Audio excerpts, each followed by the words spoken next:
Hello and welcome to a video feature of Jeskai Control. This was previously recorded a few days ago. I did not get a chance to stream this, so I kind of took pretty much the opportunity to record my matches and then follow it up with some commentary shortly afterwards. So in this case, we're just kind of changing it a little bit different from kind of like the standard routine of what you would see in a lot of gameplay videos where it's normally recorded and streamed at the same time, but given the nature, I wasn't able to kind of do both at the same time, so changing it up a little bit differently here.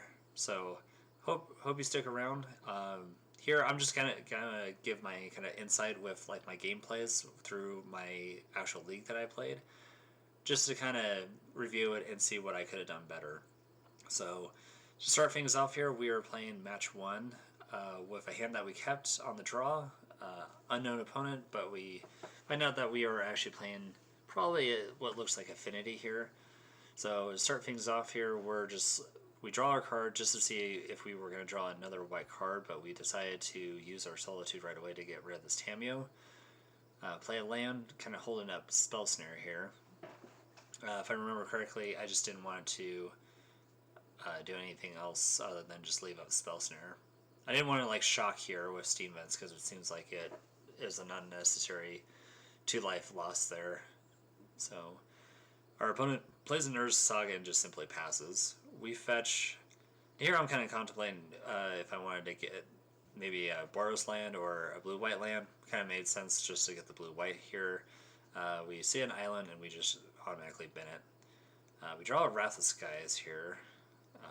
So we're kind of in desperate need for a second white source, but luckily enough we have this Lorien reveal that we could eventually island cycle to get our second white source. If I remember correctly, I think I do that a little bit later on in this video, but yeah, this is, like I said, this is something I'm kind of doing a little bit different in my gameplay videos, just to kind of, like I said, review, kind of look back at it and see what I could do better.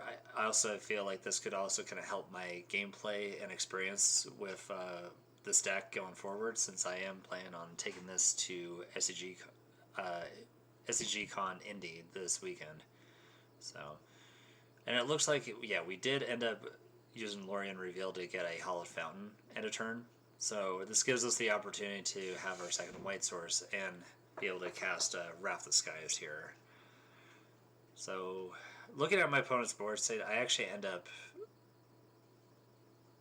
using Wrath of Skies for X's 1.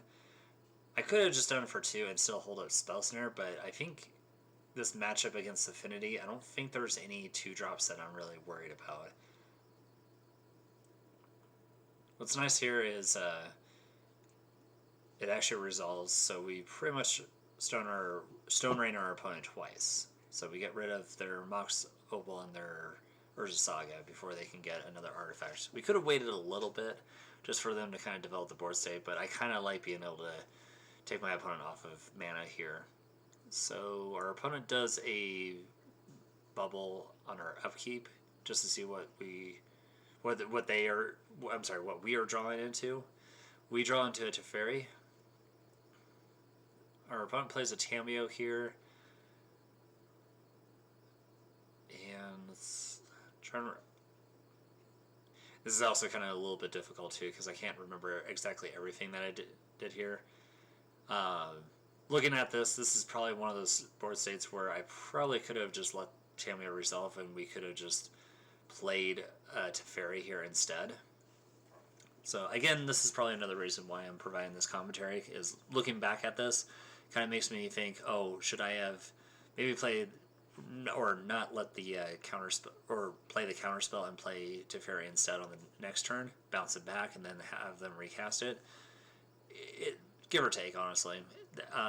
Seeing how my opponent's trying to develop the board state, they're stuck on lands. So a couple turns ago, we did end up using Wrath of Skies, and I think that was pretty effective here. So being able to get rid of our opponent's mana sources, I think, was a great idea. So here our opponent plays an Emery, mills over 4 cards, and it looks like they're able to get things like Portable Hole out of their graveyard, Mishra's Bubble, And here we're just trying to gain some energy with our Wrath of Skies. We want to be able to have enough energy to kill off a Kappa Cannoneer, I think, which ends up costing like 6 mana. So with our opponent's Emery here, they're going to be able to repeatedly cast his Mishra's Bubble, so that is something I was considering during this matchup.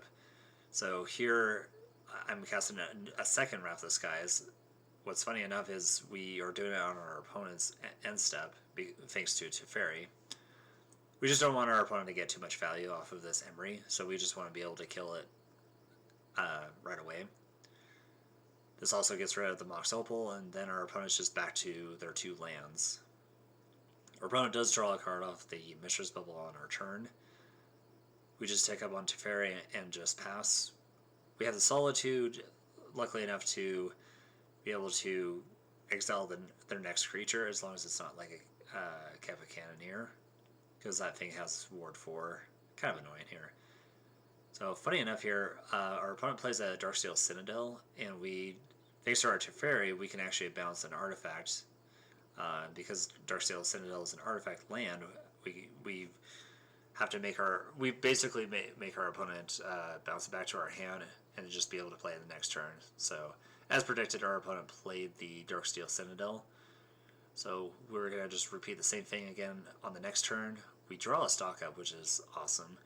We're playing 4 stock ups in the stack. And the best thing about stock up here is we could also cast it at instant speed thanks to Teferi. And here we were just kind of contemplating on which 2 cards to take. There were some options there. We could have taken like a thing like Solitude, but we already have a Solitude, and we just want to be able to get things like Phlage in the stack, or I'm sorry, out on the battlefield. My bad. So in this list, we're playing 4 Phlages, and I think one of the reasons why I like playing this deck so much is that it kind of reminds me of what I was playing last year. I was also on Jeskai Control during the One Ring shenanigans. And there was an earlier time where I was playing 3 Phlages, and throughout my matches, I just felt like, man, I really just want to see a 4th Phlage here. And this is a great example here, too, where our opponent plays an Emery, and that gives us a solid, Solitude target there, or Phlage for the matter. But we just want to be able to close out the game, because one of the things that Control has a hard time doing is closing out a game as soon as possible. I mean, for us, we're just trying to develop our board state, trying to make sure our opponent doesn't cast any multiple threats on us. Here, the board state is pretty clean, and in this scenario, we're just going to tick up Teferi, and I think this is the turn where I actually cast Phlage here. I was just looks like I was counting my mana. If I remember correctly on this turn, I cast Phlage, goes to the graveyard, comes back, and then we're able to give it haste and attack our opponent for a bunch of damage here. So yeah, we kill off the Emery because we just want to make sure our opponent doesn't continue to get more value off of that. I think if you let an Emery sit there for multiple turns, that it just gives our opponent a fighting chance to come back out of the game. So here we are escaping Phlage, just trying to make sure we're exiling the right cards, because we are playing Snapcaster, so our instants and sorceries kind of do matter.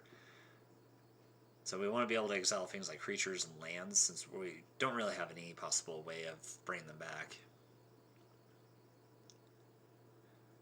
So we make an attack with Phlage. Attack for pretty much a total of 12 damage there, bringing our opponent down from 17 to 5.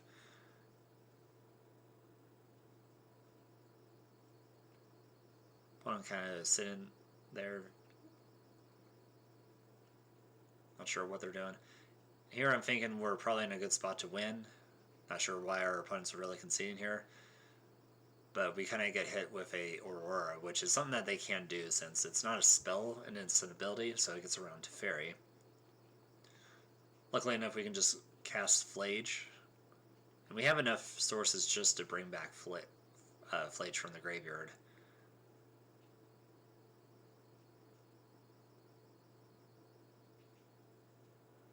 And we can't kill our opponent this turn, if I remember.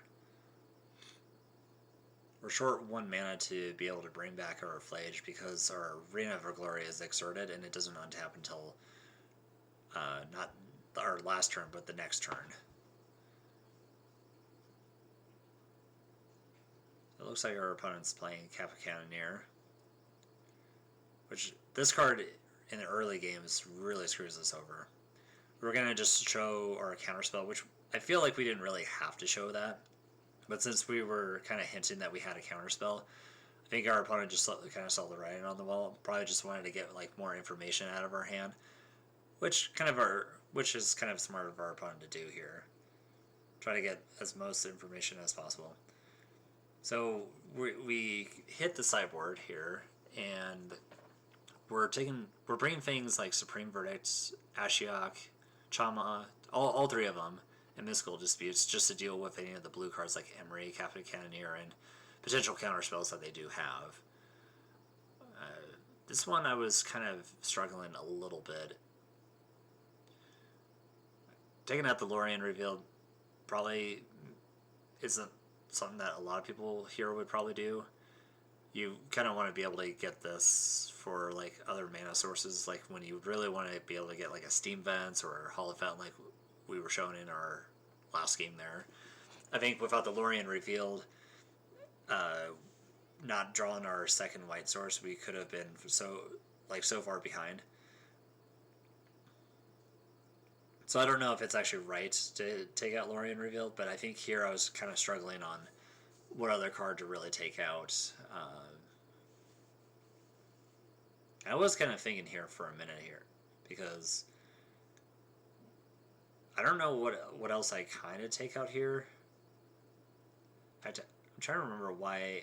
Oh yeah, because Ashiok kind of deals with the graveyard stuff with Emery. Come to think about it, I don't think Ashiok is something I would actually bring in for these Affinity matchups. Looking back at this, yeah, it looks like I just take out the 4 stock up. But I think going forward with a matchup like this, I don't think you want to bring in Ashiok, even though they have a graveyard theme. I think it just makes more sense just to take out Ashiok, or not bring in Ashiok, and be able to keep things like the 4 stock up. So, again, this is another reason why I'm just trying a commentary. I'm just trying a different approach on this. I think going forward, I might just do if I'm able to do it on my own time, I'll be able to stream and record my matches as I play them. So this game 2, our opponent was off to a fast start. I mean, it is Affinity after all.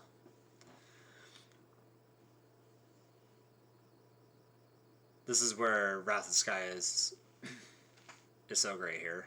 I think if I was looking at the chat at some point, our opponent was kind of a little bit tilted with the fact that we just had Wrath of Skies in both games 1 and 2. I made some kind of comment saying, well, I am running for it for a good reason.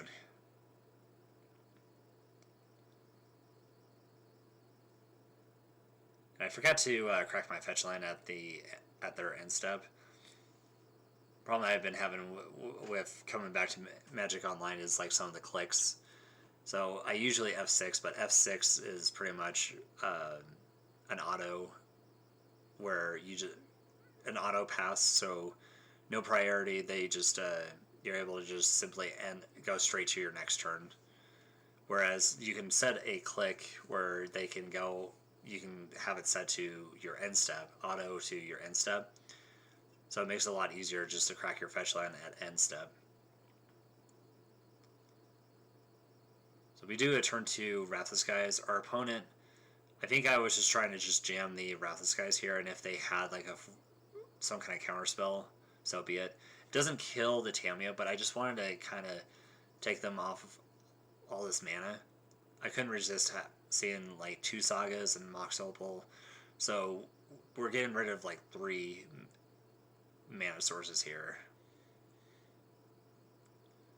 Opponent does get value off of that Mistress Bubble.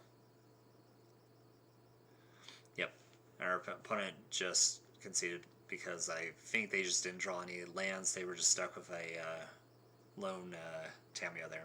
So now we're going to go to game 2.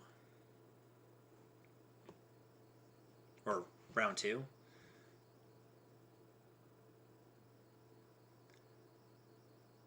And against an unknown opponent, we're just keeping this hand. I was kind of happy to see this, because it looks like we're playing... From my perspective at first, I saw the Mox Opal, an island, and I was thinking to myself, oh, another Affinity matchup. Well, we just crushed the last Affinity matchup, so let's see if we can try to beat this Affinity deck as well, too. And once again, our opponent's off to a fast start. In fact, this was probably scarier for me, being able to see Emery and Tamiyo. So having to fight through all of this, it was a little concerning on my end. So we drew a Solitude, and I think I was just kind of thinking, well, should I play my Solitude, pitch maybe the other Solitude, or Teferi here to get rid of this Emery, because it's going to be a while before I can kill that Emery. Wrath of the Skies, I could probably wait a couple turns to be able to get rid of Tamiyo and the 2 artifacts.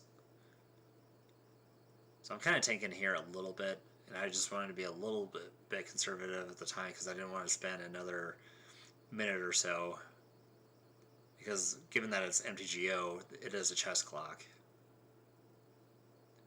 Whereas on paper, you do have a shared time. So we got to our opponent's turn. They attack with a Tamiyo. They make a clue token. They're tapping for mana here. And they play a Thoughtcast.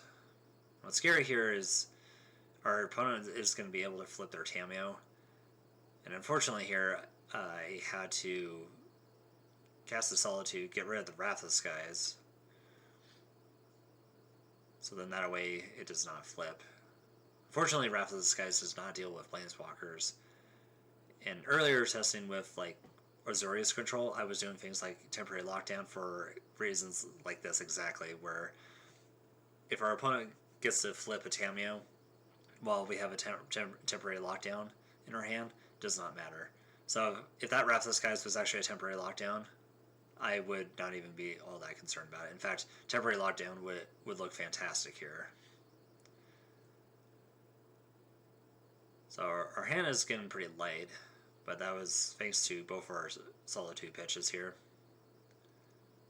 Opponent didn't have anything too crazy last turn other than playing that Boots.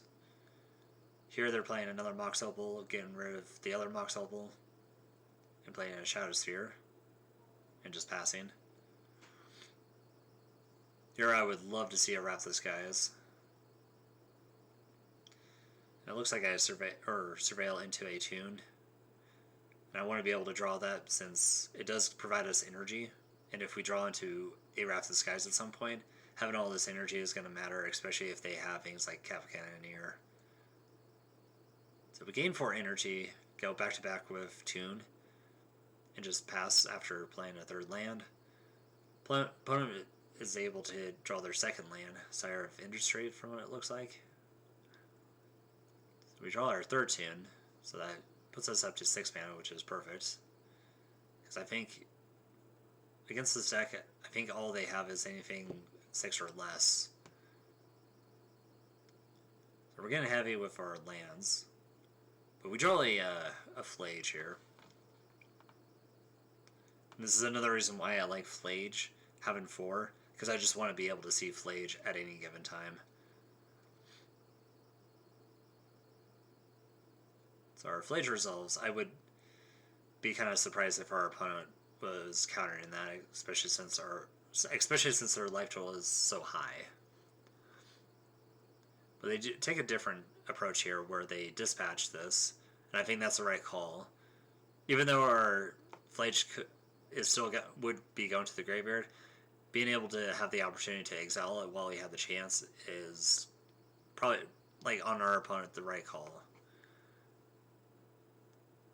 So with our Phlage being exiled, we're gonna have to like draw into another answer of some kind. So we draw, yeah, and here we draw our second Phlage.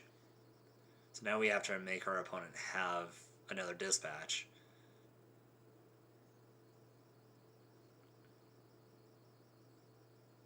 We don't have the 4th land to be able to recast it, so we'll have to wait until next turn to do this. Our spell center in our hand is kind of a dead draw here. From what I've seen so far out of both my Affinity matchups, this is a card I'm thinking to myself, oh yeah, this is a card I'm gonna definitely sideboard out.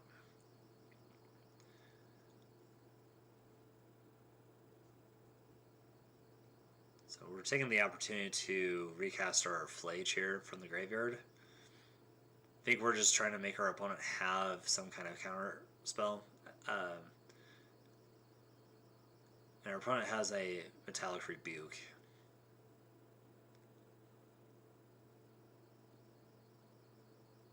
I'm not sure why I let that resolve now that I think about it. Because our opponent, I think our opponent got us good here because the Mox Amber doesn't really tap for mana since they don't control a creature or a planeswalker. So they really had 2. So that was looking, again, this is another reason why I like looking at these videos again. I would have actually been able to have a resolved Phlage if I just threw the No More Lies.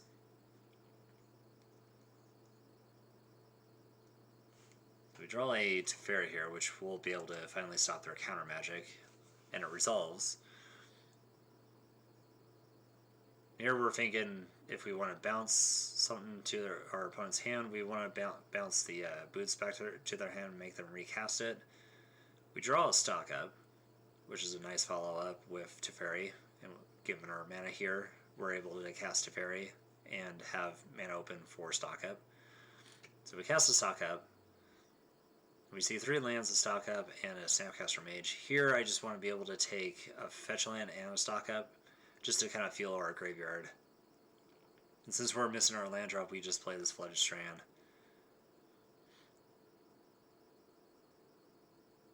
But cast a Thought Cast.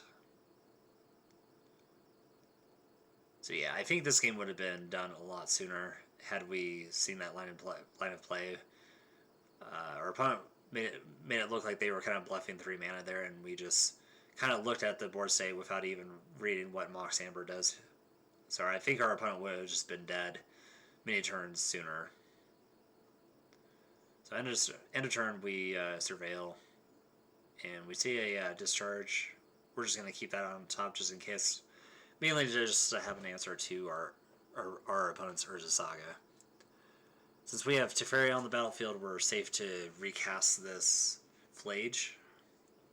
Now they could have an Aurora here, which is something that our last Affinity player was able to do to us. I'm not too worried about it here because that's we don't like lose the game like right off the spot. It just slows us down quite a bit.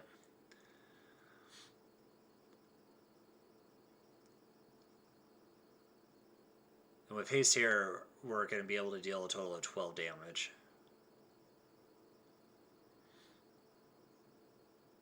Yeah, and it looks like our opponent has an Aurora.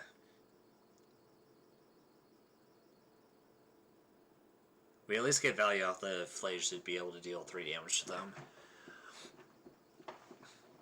So yeah, once again, this is one of those scenarios where, yeah, we could have won a lot sooner had we just seen the line of play there many turns ago.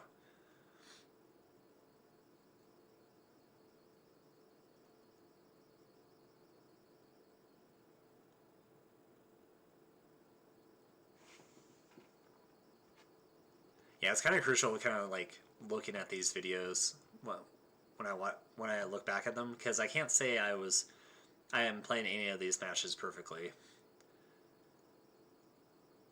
And that one is a great example of of a reason like why this game, like if this was on paper, this game probably felt like it was going for like another 5 or 10 minutes, when if this again was on paper, since we have a shared time, I could have seen this match, I think, overall kind of going into close to being time. Now I don't want to kind of give any spoilers going ahead, since I kind of know how this matchup goes, but I always like to kind of treat these matches as if it's also on paper. So these line of plays is something that I don't want to do in future tournaments, on paper tournaments, because it definitely could lead to things like a draw, and that's not something I want to do. But being the fact that this is MTGO and this is a chess clock, our opponents don't really care if we're sitting there for 5 minutes thinking of our line of play there, because we only have so much time that we can use to be able to finish at least best out of 3 out of these games. So going forward with this match, it looks like we're able to use our No More Lies on something else, since again this No More Lies should have been used on something else when we were trying to cast our Phlage. Our opponent saw the riot on the wall. We were able to counter that, and I think our opponent was just getting to the point where, yeah, we were going to be able to win that match. So we do a similar sideboard. I think, again, I don't like having Ashiok in this matchup, because, again, it's only used for Emery. And in both our games, we were able to get rid of Emery, since we can have answers to it. I don't think having Ashiok at all makes sense here. I mean, come to think about it, like, Ashiok also stops Urza Saga, but I still feel like it's a bit slow. So I don't really agree with bringing Ashiok here. I think I would agree with everything that I'm bringing in for this matchup: the Chamas, the Supreme Verdicts, and Mystical Disputes. And here I think we just do the same sideboard plan and just kind of go straight to our game 2. So we look at our hand here, and we're thinking, wow, this is an incredible hand. Problem is, though, how are we going to fetch accordingly? Because one of the things that Jeskai Control has a bit of a struggle with is the mana base here. And there are times that I kind of almost want to throw in like a tri-land in this deck, just for scenarios like this. So you want to be able to kind of sequence accordingly here, because looking at our mana base, it's so greedy here. Do we want to go double red, double white, or double blue? This is a great example here.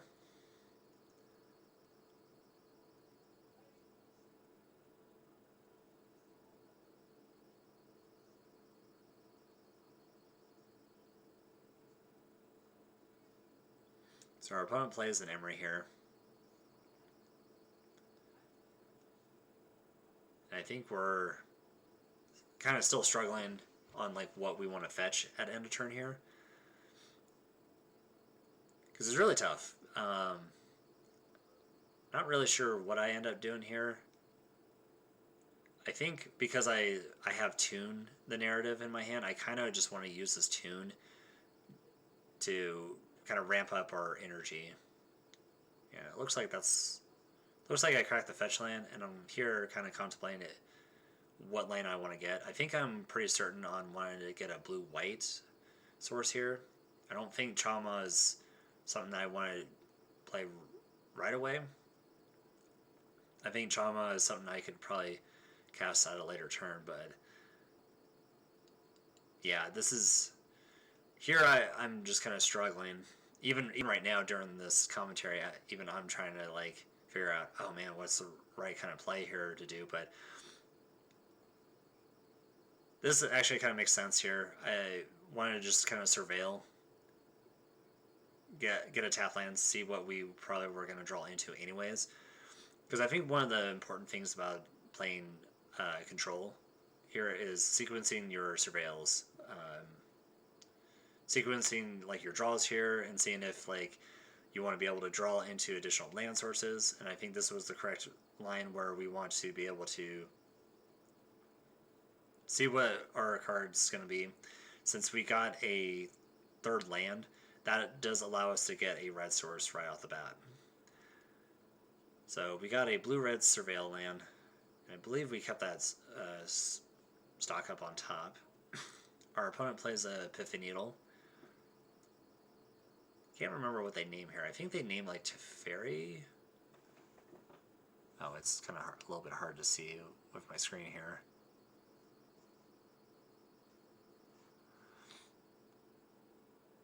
Yeah, I'm kind of watching this back through my video editor right now. Yeah, it looks like they named Teferi Time Reveler. So we draw our basic mountain. Now we have the option to play Chama, since it is going to cost 2 less, and we can cast it for 3 here. So there's so many options I could be doing here. I could play the Phlage Strand, get a basic plains, and try to wipe out our opponent's board. But I think this is one of those situations where I'm a little bit kind of scared on like wanting to play Wrath of Skies here, since I don't want it to get countered. So I try to actually jam a Phlage here instead. I think there's so many different lines of play that I could have done here. That could have been maybe the right or wrong call here. There could be an argument here to actually just cast Wrath of Skies for X is 1. Our energy would be 3, and we would still be able to wipe out this entire board. If it resolves, then our opponent has only 2 lands in play. With our opponent having, I think, 3 cards last turn,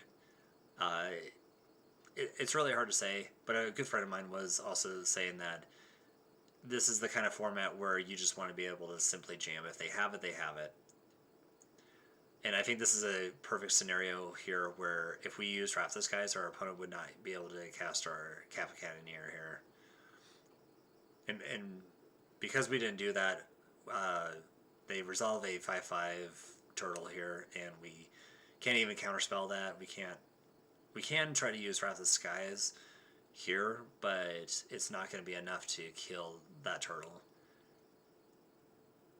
So pretty much a good turn for our opponent. I think our opponent pretty much dodged a Wrath of Skies. And I think one of the reasons why I kind of took the line of play last turn with Phlage is because I wanted to sequence playing Wrath of Skies on turn 4 with holding up Counterspell, but looking at it here with how our mana is, I don't think we were going to be able to do that anyways, because we played our basic mountain instead. So I can't say I was playing this game 2 perfectly. Or I'm sorry, yeah, this game 2 perfectly well. So here I play a late Wrath of Skies, which I think should have been played last turn, not knowing that our opponent was going to play the Kappa Cannoneer. So our opponent hits us with a Force Negation, which is something that they may have drawn into, or they could have just had that in their hand the entire time. And I believe they pitched a Metallic Rebuke. So hitting 2 counterspells just to counter this Wrath of Skies kind of ends up in our favor in a bit. But unfortunately, we are just letting our opponent develop our board state here pretty quick, to where I think they're going to kill us, I think, in a couple turns if we don't have any way of answering this. Our counterspells are not doing anything here. But yeah, this is probably one of our interesting games here, because based off of like how our hand started, we could have gone so many different ways. Could we have taken a more conservative control route with our counterspells, going double white to get aggressive with our Wrath, or if we wanted to really hit them hard with their lands, our Chamas would have been kind of helpful there too. But I was trying to, I think I was trying to prioritize Wrath of Skies more than Chamas.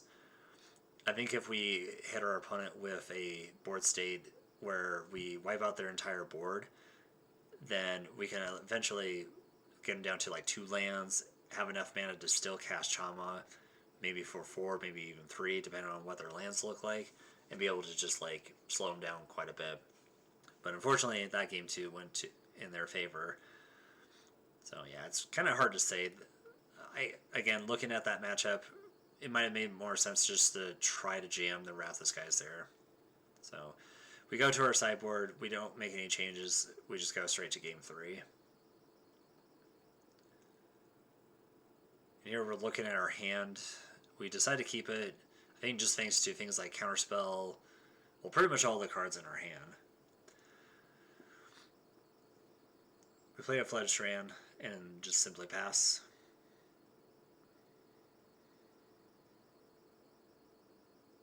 Our opponent plays a Hallowed Fountain untapped, following it up with a Tamiyo. Now we do have the option to just cast our Solitude here, but in this scenario, where Solitude is just free, just by pitching a white card, we want to be able to see what we draw into first. So a couple situations here, we want to be able to crack our fetch land, surveil, see what we draw into. If it's a white card, then we can at least, if it's a white card that we may not have a use for, we could just pitch it to Solitude there. We see a basic mountain. Not sure if I wanted to keep this card or not. And yeah, it looks like I just bought them, or put it into the graveyard. So glad we actually just didn't just throw the Solitude. Wanted to see what we draw into. Kind of almost hitting myself for maybe getting the wrong land source there, since we drew the discharge, but here I'm trying to prioritize Counterspell. I think I was willing to let my opponent make one attack with this Tamiyo. Now this does hold up Mystical, or not Mystical, but Metallic Rebuke.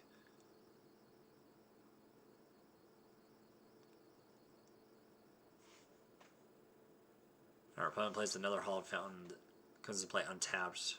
They're at 16. And they're casting a Thoughtcast. Our opponent with 3 cards in hand, I decide to fetch this land. And I get a Steam Vents. I would have been a little surprised if I would have got another Hallowed Fountain there. Looked like I almost did. I just wanted to counterspell this right away. Our opponent can't Metallic Rebuke there. It looks like they were trying to jam the Emery there. So they wanted us to kind of bait out the counterspell, which looks like it kind of went in their favor there. So we drew a Tune the Narrative. Because of this Emery in play, I kind of want to see about just playing my 3rd land here and just playing Phlage here. Yeah, it looks like I'm tapping 3 mana here to... Oh, actually, no. I'm playing Stock Up instead. Because I think I wanted to guarantee some land drops here. And we see five really good cards here. Even the land is kind of important here. Unfortunately, it doesn't cast our 2nd white source. So looking back at this match, I do remember thinking, oh man, would have been kind of nice to get a 2nd white source. And it wouldn't be just because of the Supreme Verdict or Wrath of Skies, but just having at least a way to maybe get a red and white source. Sometimes I kind of think this deck kind of wants to play a Sacred Foundry, but I think having the Steam Vents and Hallowed Fountains is still the right kind of call here. And I think the only red and white source you'd really need is just the Surveil land here.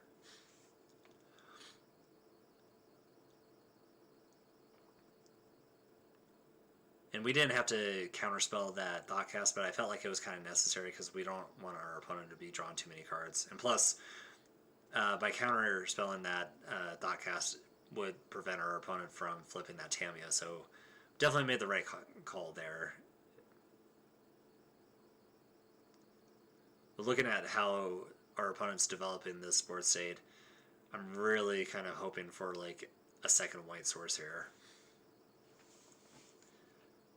Shown in game 2, they did have a Force Negation, so we do have to play around that. There's also the option that our opponent could have a Spell Snare, or not Spell Snare, but Spell Pierce. Our opponent flips Tamiyo. We did have the option to Solitude pitching one of these white cards. Not sure if I kind of missed that or not, but I think I was also thinking, well, we also have this Tune and Galvanic Blast, or Galvanic Discharge to be able to answer that Tamiyo. So we draw Wrath of Skies, which would seem like a great draw here, but unfortunately we're struggling on our second white source. Yeah, and this game was quite an interesting one, I will say. But we lead with a tune since we want to hit a possible white source. We did not. We drew a Snapcaster, which is fine here.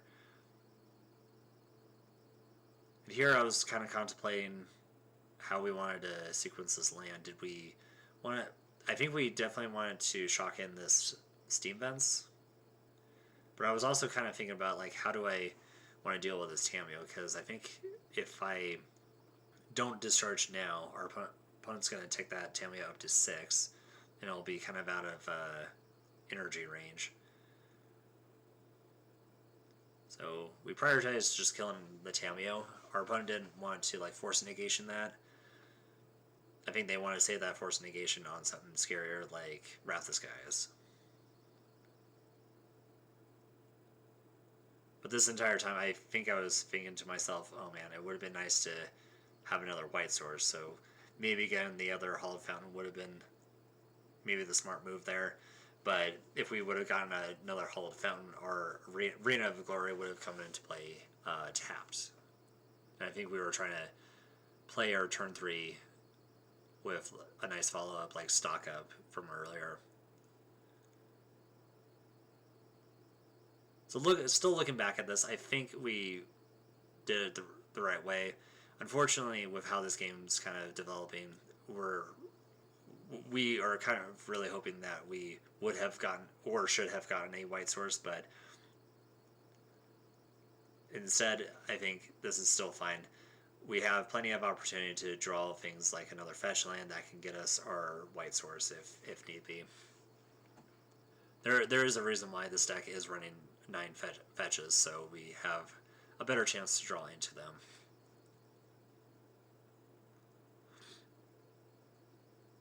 Luckily enough, we're not under too much pressure against this Affinity deck. Previous Affinity decks, they used to have things like Midnight, Ornithopter, Signal Pest, and then just they're able to just like attack for like 8-10 damage on like turn 2, something kind of crazy with like Cranial Plating. But this deck kind of plays a little bit grindier than your typical Affinity deck. So our last turn we played a Phlage to deal with that Emery because we just don't want that Emery to stick around. So we were able to play our Phlage, resolved, killed the Emery, passed to them. Here they play an Aether Spellbomb and then attack with their Beetle.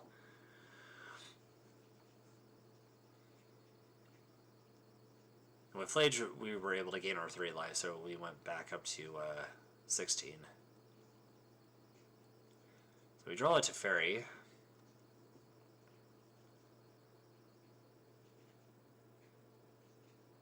And here we don't even have the option to cast Phlage from our graveyard.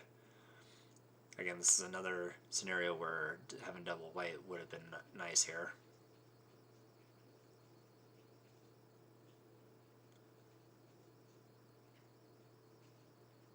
So I did want to like play the Teferi here, but instead I think we wanted to hold back like things like Snapcaster, Counterspell.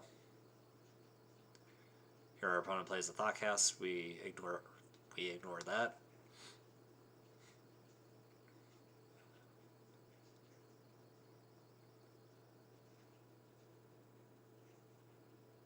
Opponent with 8 cards in hand.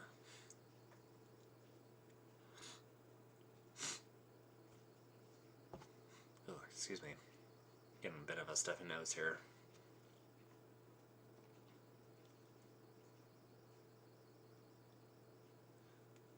So opponent thinks for a minute here, and they play a Shadow Sphere. Not too scary of a card. Play a Mox Opal. They're going to do the Legend Rule. Tap this Mox Opal. They're going to equip to the Might. And they're going to attack for 2 and gain 2.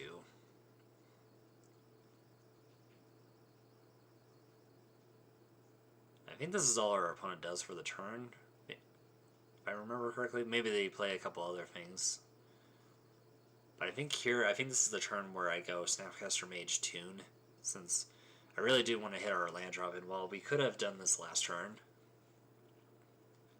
I think I just wanted to kind of hold back things like Snapcaster Counterspell in case they tried to play a Kappa Cannoneer.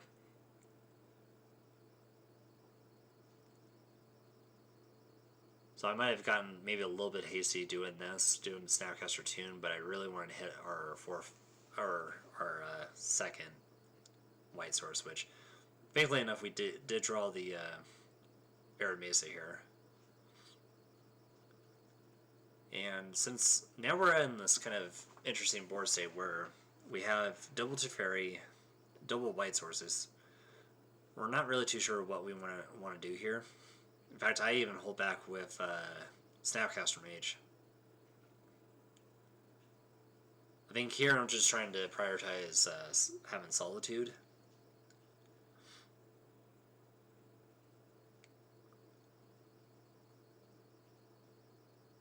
And we could have used Solitude with the Arena of Glory to give it haste. So we could effectively exile this wire and also attack for 3. So our opponent plays a Tamiyo with a Urza Saga. So this gives our Solitude another answer. Opponent playing a Boots here. Is able to give it haste and ward 1. Opponent attempting to equip Tamiyo with Boots. I think here this is where I fetch, and we're definitely getting a basic plains here. And in response to this equipment, we are casting Solitude.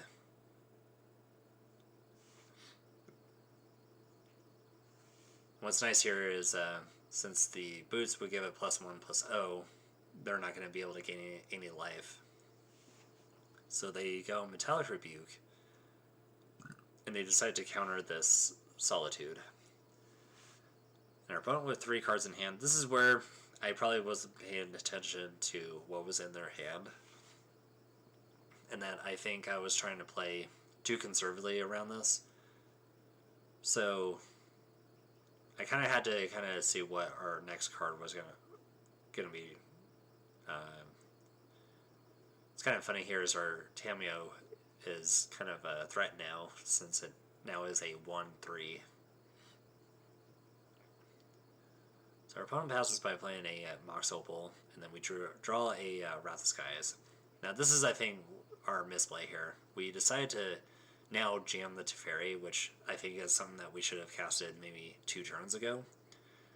And this is another situation where I think we needed to just jam the Wrath of Skies.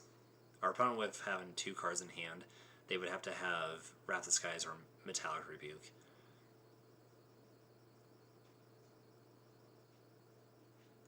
And I think this was another scenario where I think I thought I had the option to play Teferi and have Wrath of Skies, but Wrath of Skies requires double white. So if I remember correctly, I think I was kind of kicking myself for this. This was a scenario where, I should have just jammed the Wrath of Skies. So our opponent plays a Aurora end of turn and bounces our Teferi back. And since we decided to just take up on our Teferi, and that just doesn't really do anything here, we could have utilized Teferi's bounce here to bounce the Urza Saga here, because now our opponent has a pretty scary, what looks like an 8/8. 1, 2, 3, 4, 5, 6, 7. I think it's a 7/7 here. Yeah. So they're kind of going all in on this construct token. And I realized, oh crap. With Shadow Sphere, with the boots in play, they're able to give it haste, trample, and lifelink. And looking at my life total here, our opponent kills this for exact lethal here. So we could block the construct, but our opponent's just going to be able to get us for exact lethal. So kind of tilting here, because I feel like had we gone with the route with Wrath of Skies, we would have been able to wipe out that board, hopefully, and then just kind of gain a huge advantage there. I think we probably would have been able to win that game 3. So, my apologies on my end, but looking at it now, and even when after that match was over, I kind of realized, yeah, that was a game that I should have won. So, here we're going to game 3, or sorry, I keep saying game 3, round 3. And we looked at our 7-card hand. We had 6 cards and a Snapcaster. We mulliganed that. Our last hand had 1 land and 6 non-land cards, and we mulliganed that. Here, our hand is not getting any better. In fact, here's a perfect scenario of why our mana base can be a little bit funky. We have the classic Arena of Glory and Mystical Gate here, neither of which we can use for anything here. So we're just kind of hoping to draw a 3rd land, hopefully an untapped land, to cast one of these spells here. So our opponent goes to end of turn, lounge. Looks like it's the Grixis land, if I remember correctly. Turn 2, they follow it up with a Temple Garden, so I'm thinking maybe we're playing against Domain Zoo here, and that's exactly what it is. Of course, in the other league I was recording, I thought we were probably playing against 4-color Omnath. So our opponent leads with a 5/5 Kavu, which is kind of a great start on their end. We draw a Solitude, which is at least a good enough draw since we're not drawing our 3rd land here. We decided to pitch the Phlage, which I don't know if is the right call, but I wanted to be able to have Teferi out. I wanted to prioritize Teferi, since Teferi can draw us cards and kind of get us back into this game. Thankfully enough, we draw our 3rd source. And here we can get a basic plains or an island to maximize our Mystic Gate. We get a basic island, which we can use to later on filter double white if we need to. So we play the Teferi here. Now we could have used our Solitude to pitch the Teferi, and this could have been a Phlage turn here. But again, I kind of felt like I wanted to kind of prioritize Teferi than anything else. Plus, if I remember correctly, these Domain Zoo decks usually have some kind of counter magic. So if we have a Teferi, they have to be able to answer this Teferi.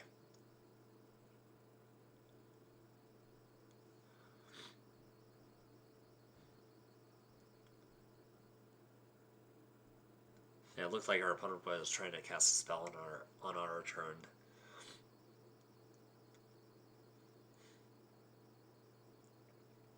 Which, thankfully enough, with Teferi, they can't. They can activate abilities, similar to what our opponents were doing in rounds 1 and 2 with Aurora, but that's another plus side with Teferi here is his static ability. Prevents our opponent from playing spells only at sorcerer speed. So our opponent plays our 4th land, Arena of Glory. Here they Lightning Bolt, which I think is what they were trying to do on our turn. So we draw Wrath of Skies. And since we're kind of struggling to see our land, we just play our tune on our turn. Thankfully we see our 4th land. It's a Thundering Falls. Great draw. And here we're contemplating if we want the Arena of Glory or not. Since we already have one in play and we have this Phlage, I don't think it's necessary. And I think I was trying to see about trying to draw into more white. Like if we're going to draw into lands, I think I'd like to see a 3rd white source, just so we have things like Wrath of Skies and Teferi, or things like that. So our opponent plays a Ragavan. They decided not to give it haste, which I thought was kind of strange here. And I was actually okay with that. I think that might have been a slight misplay from our opponent. Not sure why they want to give it haste here, given the fact that they have like 5 lands. So this gives us a perfect opportunity for us to cast Phlage. I wanted to kill this monkey while I still can. This Ragavan always, for some reason, gets great hits for me. There was a RCQ last month that I went to where my opponent was on Domain Zoo and I was on blue-white Azorius control. And our opponent back-to-back hit a Teferi and a Wandering Emperor, and I just thought it was insane because suddenly they became the control player. They definitely got some nice hits off of that. Not sure what our opponent was trying to do there. I don't know if they were trying to save their Ragavan. And it's kind of uncommon for these Domain Zoo decks to really have any kind of like protection spells. Now they were maybe trying to like consider countering the Phlage, but I think they want to like counter Phlage when it's being escaped. So our opponent plays a Phlage of their own, and they do have, or at least for next turn, to be able to bring him back from the graveyard.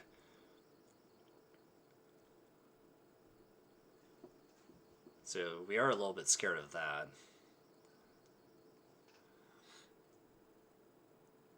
So here we go to cast our Phlage from the graveyard. Thanks to our Mystic Gate, we're able to filter white.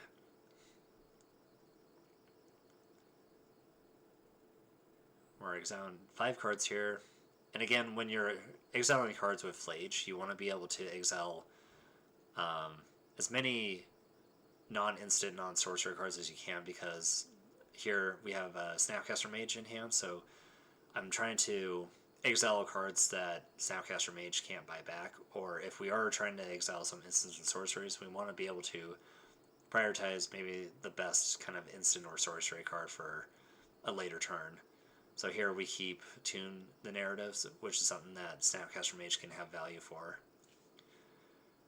So we bring Solitude back from the graveyard, give it haste here. Our opponent has Leyline Binding, and it's going to exile this Phlage.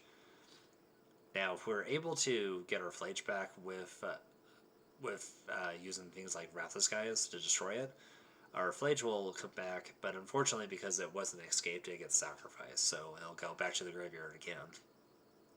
So something kind of important to note for anyone who's kind of playing with decks like Phlage, if it gets exiled under like a Leyline Binding here, just keep in mind that it does get sacrificed since it was not escaped.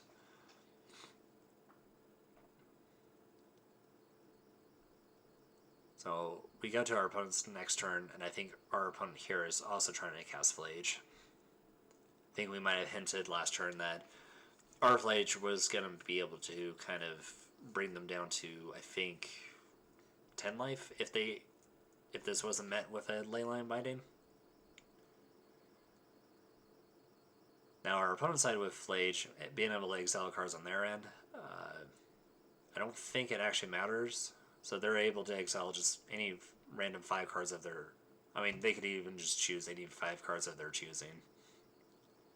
I might be wrong. I don't remember seeing anything out of these Domain Zoo decks that where their graveyard actually kind of does end up mattering. So our opponent brings us down to 10 life, basically dealt a total of 12 damage here. So our Arena of Glory is tapped, unfortunately, because we decided to exert it, but here we did for good reasons. But luckily enough, we have a Wrath of Skies, and we're able to not only deal with this Phlage, but we're also able to deal with this Binding. And again, this is a scenario where we destroy Leyline Binding, our Phlage will come back, but it gets sacrificed because it wasn't escaped. So we bring our opponent down to the classic 22. And it looks like it gets spent with another Ley Line Binding. We go up to 13. For some of my friends watching, I always reference the number 22 as a Taylor Swift song.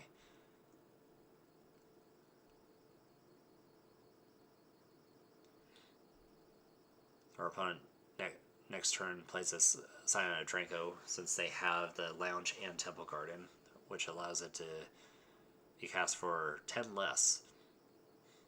We drew a timely Solitude, which is awesome here.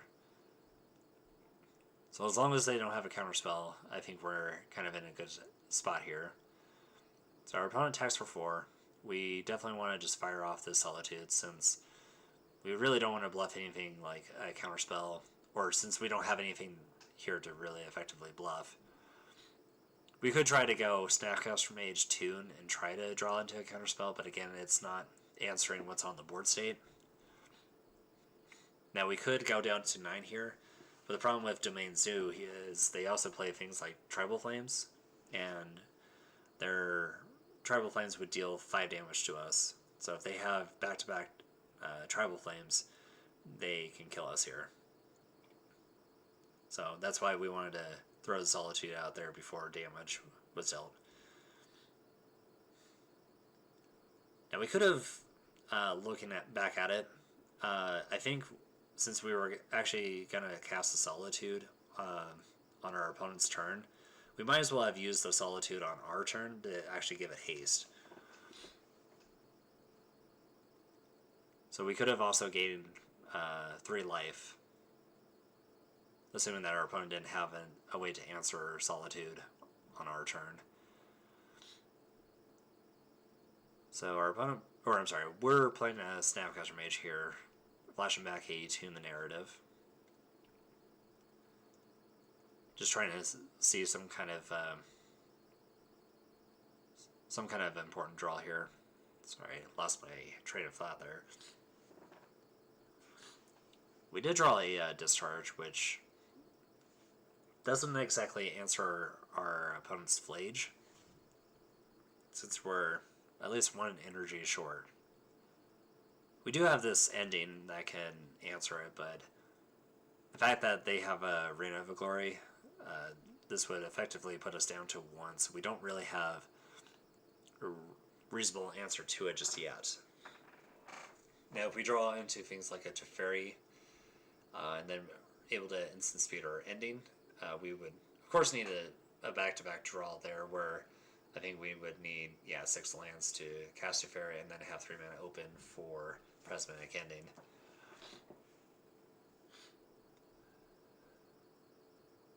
So our opponent tapping mana here. So it looked like they were trying to kind of split their Arena of Glory to give their Scion Draco haste.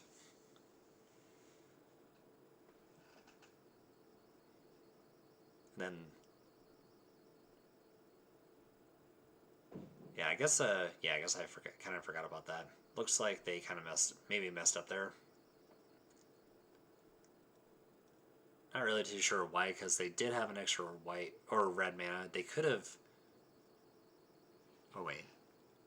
Oh, okay. I thought they had the mana available. I think that's what they were trying to use, was the fact that I think they thought they had enough mana to cast Phlage from their graveyard as well, but they were 1 card short. So I think that's kind of what I'm kind of hinting from my opponent here.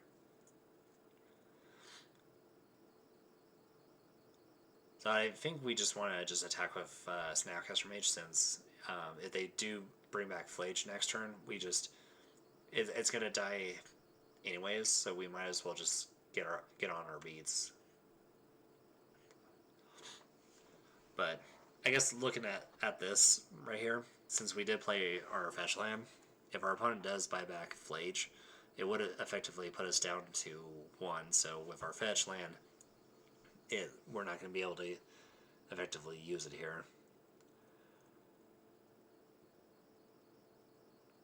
Oh, that's right. Our opponent's Arena of Glory is tapped, so I think they wanted to wait until next turn to probably do this, which would probably make sense here.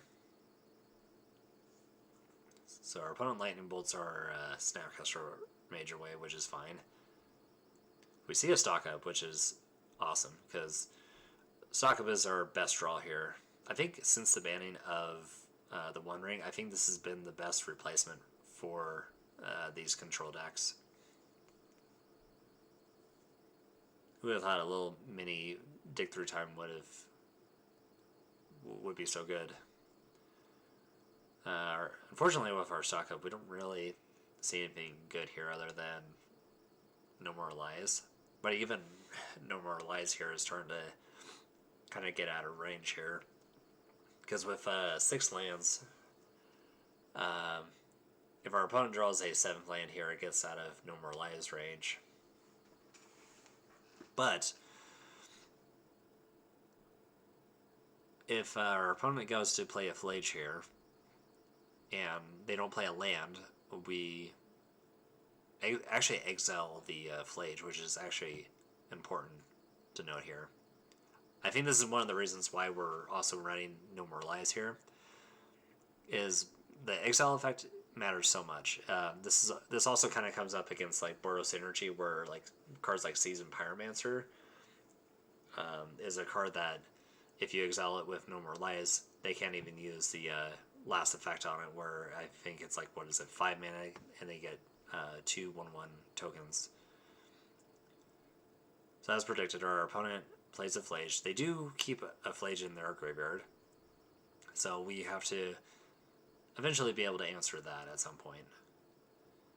Given that we have a Snapcaster Mage in our hand, we can use Snapcaster Mage to buy back stock up, or flashback rather, if we're trying to use the right magic term here. So, but yeah, and here we just cast a No More Lies. I think our opponent's maybe a little bit stunned for the fact that we're playing No More Lies in Modern. One would say it's probably a better mana leak in this case, since we're playing blue-white. So we draw a Phlage of our own. And here we're thinking if we want to go Phlage into Snapcaster, or I'm sorry, Phlage into escaping it. Our opponent could have another Leyline Binding, and I don't think that's what I want to kind of do here. So I want to instead play a Snapcaster Mage and go stock up, just kind of see what we draw into. And another kind of poor stock up here. We again see 4 lands and attune the narrative this time.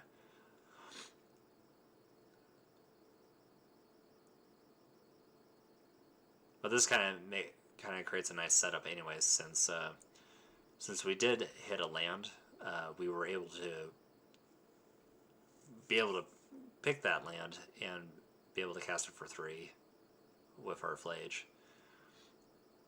Kind of a weird line here. I'm not sure why our opponent did this here. Spectral Denial. Good card to see. Well, maybe not to see on our end, but kind of cool to see that card in Domain Zoo. I think our opponent probably thought we were casting it from our graveyard, so I'm not really sure why our opponent would want to counter it, especially since they're at 26 life.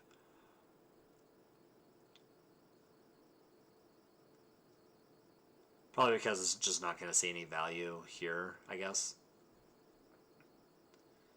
But I guess if they just try to hardcast it, they would have to make us pay 4. Even then, I guess it still gets around it.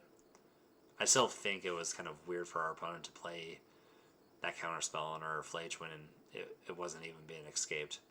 So we draw another stock up, and we see, this time, a much better 5. So I guess 3rd time's the charm with stock up is the key with this. So we now go a 4 stock up, start to really see the true potential of our deck. We get to see Solitude and my big boy Teferi.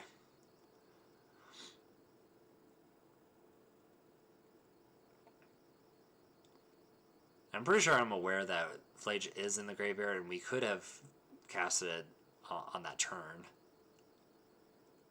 I think I just wanted to take the opportunity to cast our stock ups, kind of build up a hand that was going to be able to effectively answer whatever they were going to play next. We have a Solitude, pitch in a white card if we really need to. I think that would have been our backup plan here. Our opponent plays a Kavu, and this is a perfect opportunity. Excuse me, a perfect opportunity for us to cast our Spell Snare. Opponent could have tried to fight over this if they had a counterspell of their own, and that's fine. If they did have a counterspell, then we could just, if we need to, we could Solitude, pitch a white card, or just wait until next turn to cast this Discharge. But yeah, got met with a Spell Snare, got countered. On our turn, we draw a counterspell. Great draw. We attack with Snapcaster Mage. Again, I may have, I can't remember, I may have just kind of forgot about Phlage, if I'm being honest. And if I did remember, or if I did know that Snapcaster Mage was in the graveyard, I think I just wanted to kind of play, again, I think I was probably playing a little too conservatively here. This was a turn that I was setting up both my Teferis. Yeah, I'm not entirely sure. I think I had 2 turns in a row where I had the opportunity to cast Phlage. Looking at how this game's kind of developing, I kind of like how I'm setting up both these Teferis. I have 3 mana Teferi, which kind of stops their instant speed removal. We have 5 mana Teferi that's going to sit there and draw us cards and untap our lands. So on our next turn, we could play Phlage, and really it's going to be kind of feeling like we only cast it for 2, since we have 5 mana Teferi. Our opponent tries to Lightning Bolt our 3 mana Teferi. We could have had the option to counterspell that, but I don't think it seems like a good idea to counterspell that. But luckily enough, we were a little bit patient. I think counterspelling here on this Tribal Flames is the right call. Our opponent has 2 cards in hand. They can't cast Phlage, but that's fine. Since we tap out, our opponent's going to have the opportunity to Leyline Binding our Teferi. That's okay here, because now we have Wrath of Skies, and I think if they were going to Leyline Binding our Teferi instead, that's actually better for us. So here we can go Wrath of Skies for 3, getting rid of both of those Leyline Bindings, and I think that's kind of what I do here. I just know I draw a fetch line here, and I'm just wondering if I want to play it just yet. And I think, yeah, here we just go all in on Wrath of Skies. I believe X is 6 here, which is the perfect number here to get rid of both of those Leyline Bindings. So we'll remain the same energy after all this. So we go from 3 to 9, and then back down from 9 to 3. We get our Phlage back.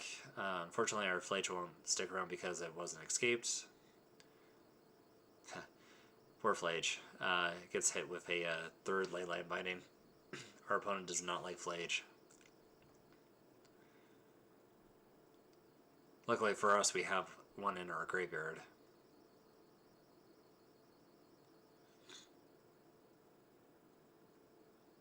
So our opponent goes down to 19. And they decided to not respond to the Phlage trigger, exiling our Teferi, which is something that they could have done. Planeswalkers can only be activated at sorcery speed, so it does give our opponent a window to exile our Teferi. Again, I don't know if that was a misplay on our opponent, but our opponent may have also forgot that we have one in our graveyard. I think if I was our opponent, I think I would have wanted to exile that Teferi before it got any opportunity to use any of its loyalty abilities. So our opponent plays a Wild Nakano, which I'm actually happy to see that card because I used to play Zoo myself a while back, and Wild Nakano probably remains one of my favorite creatures in Magic. I think back then a 1 mana for 3/3 seemed too good at the time for Modern. Funny enough, that card used to be banned at one point in Modern. But with how much Modern has changed over the years, one would probably say this card was banned. Yeah, it's kind of hard to believe. But yeah, we also have a format too where we're also able to play Jason the Mind Sculptor and Stoneforge Mystic, and both of those cards hardly see enough play as it is too. So here we bring back our Phlage, and speaking of cards that probably should be banned, banned and unbanned, here I think Phlage, I don't know, Phlage is just a dominant card in these decks. That there's been a lot of talk with Phlage to be banned at some point. I mean, if you Ura's kind of a card that remains banned in this format. Kind of surprises me to kind of see Phlage not banned in this kind of format. I think there's a lot of answers to Phlage these days that I don't think Phlage maybe will hit a ban. I don't know. We'll kind of see. I would not be surprised if it does get hit with a ban. I mean, if Jeskai Control gets hit with a ban and it's Phlage, then I think I would simply go back to like playing blue-white control here. And I really do like playing the blue-white strategy. One thing I do miss about that deck versus this deck is you don't really get the opportunity to... You can have the opportunity to play Orange Chant and Isochron Scepter, but I honestly think it's not really all that... Like, I think it's a little bit too much of a win-more kind of strategy with these kind of decks. This deck wants to kind of go wide with things like Phlage and Solitudes. Maybe very little at times if you're, depending on what your deck looks like, maybe 5 mana Teferi. Maybe you play something else, maybe like a 3 mana Teferi. Or some other win con. Maybe another 3rd Snapcaster Mage, which is something I've considered. So, kind of going off topic here with the deck here. Our opponent played a Phlage of their own. Luckily enough, we're able to answer that Phlage. They answer our Phlage with a I think what looked like a Tribal Flame there. We Solitude away their Phlage, so we're kind of in the safe... I think we're kind of in a safe spot here. I think here we're favored to most likely win. The only card that I can kind of be scared about is a Phlage, but since we have another Solitude in hand, yeah, I would say we're definitely favored to win here. So, being the fact that our opponent is tapped out, we wanted to take this opportunity to cast Phlage from our graveyard.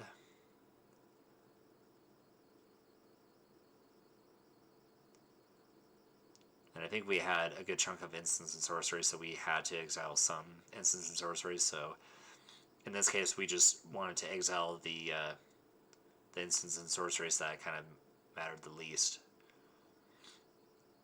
I think we kept things like Counterspell, Staka, Discharge, just in case, because again, we have the Snapcaster Mage in hand. So, effectively attacking for 15 here. Puts our opponent down to 1. And luckily enough, we're just able to cast this other Phlage from our hand to just finish off our opponent. Not sure if there might have been a later turn where we could have just been able to kill our opponent just right then and there, but I think looking back at this, I don't think we had any slight misplays other than we could have had the opportunity to cast Phlage many turns ago, maybe 2 turns sooner. I think on the turn where we cast, maybe 2 turns before we cast both our Teferis, but it's kind of hard to say. I would say definitely a lot better than our last round where we kind of punted against our Affinity matchup in Game 3, Round 2. So we're kind of looking at our sideboard here and kind of thinking what we need to kind of take out. But I think this is kind of one of our easier sideboard switches where we're bringing in Celestial Purge and Supreme Verdict. Purge is a great answer to things that are like red, like Phlage, is definitely one. Kavu. But one thing that's kind of important to note here with Celestial Purge is if our opponent has a Leyline of the Guild Pact, it makes all their non-land permanents all colors. So our Celestial Purge becomes a legal target on any non-land card that they play. And Supreme Verdict, since we saw Counterspell Magic, whoops, I accidentally opened up my browser there for a minute. Our Supreme Verdict is uncounterable, so it gets rid of, around. Sorry, I can't speak. It gets around counter magic for that reason, and because our opponent is playing an aggressive deck, we're able to destroy all their creatures. Wow. So yeah, we take out the Force of Negations. We could save those Force of Negations for things like Leyline Binding and other counter magic. I don't think it's really necessary. We're kind of more focused on their creatures than anything else. So we go down to 5 here. This is a good reason why we kind of keep back our Lorien reveal, because looking at our hand, this is pretty much a 3 lands and 2 spells in our hand. So our opponent did start off with a Leyline of the Guild Pact, which is another reason why we bring in Celestial Purge. Our Celestial Purge can answer any of these cards right now, except obviously for the land. Now, if Leyline of the Guild Pact also hit lands, I would probably consider using Purge on lands. So we're able to answer this Ragavan, and I think this is another reason why I've been liking Jeskai a little bit more than Blue-White. Blue-White can kind of struggle with dealing with Ragavans if you don't have any other answer to it other than like Prismatic Ending. We have one of Prismatic Ending and 4 Discharges, 4 Solitudes and 4 Phlages. But things that are able to answer it on turn 1, we have our Ending and Galvanic Discharge. So we want to be able to get rid of that Ragavan as soon as possible. If we weren't able to answer that Ragavan, our opponent could have been able to play a turn 3 something here. And it was lucky them, they probably could have milled over a Teferi. So our opponent playing a Kavu, and it looks like they did not exert it. Just based on the gameplay here, it looks like it's exerted, but it's not. It's actually just the basic land types on Leyline here. So end of turn, we crack our fetch land, and we play our tap land. Now, if we wanted to, we could have cycled our Lorien Revealed first and then Surveilled, which would have been the right call to do, but I wanted to instead surveil and kind of see what we were going to draw into. So we play our turn 3 stock up here. Kind of sets up our draws here. We see 3 lands, a Phlage, and a Tune. And it looks like I'm definitely picking Phlage here. Probably a fetch land here since it can add more cards to our graveyard.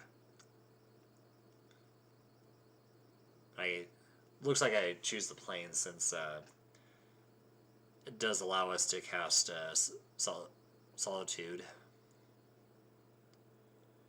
But we could also use the double white to cast our Phlage from the graveyard as well. So because we had 2 Phlages in our hand, I was actually fine with just using our Solitude here. And since our opponent's actually tapped out,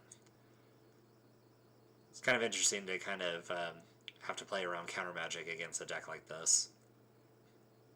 But we just don't want to lose to something on their turn, where if we did our Solitude on their turn and they have counter magic, then we're most likely to lose this game. So the fact that we were able to do it on our turn, I think, was the right kind of call. Now the Scion of Draco gets a little bit scary paired with Leyline, since Leyline is able to give Scion of Draco all this ability, so things like First Strike, Hexproof, Lifelink, trample. This card is a little bit hard for us to interact with. So unfortunately our Solitude cannot answer that. So our best option here is to just start jamming with Phlage. Vigilance being the other important thing on there. It was like there was 5 keywords on there, but couldn't remember the other one.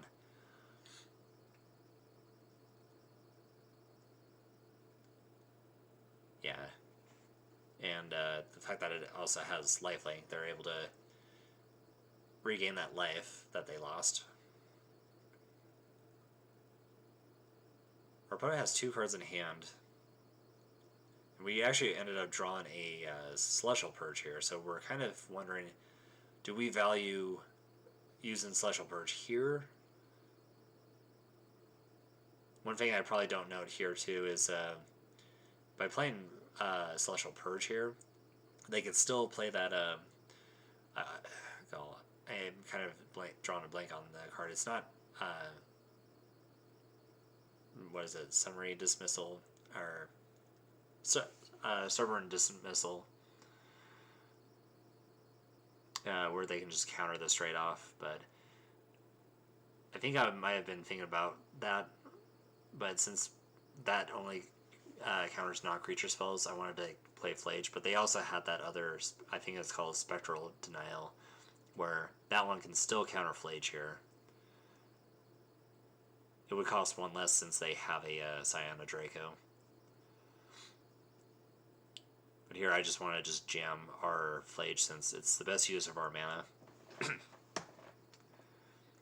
And I think in order for us to race this, we just want to be able to have our Phlage come back from our graveyard and start attacking with it.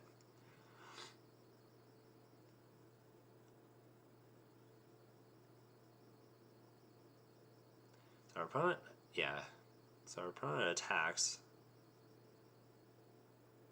And we draw a Wrath of Skies. Yeah, unfortunately, we're not high enough energy to kill that Cyana Draco since its mana value is at 12. So we do a Lorien Revealed, and we get an Island. But with 2 cards in hand.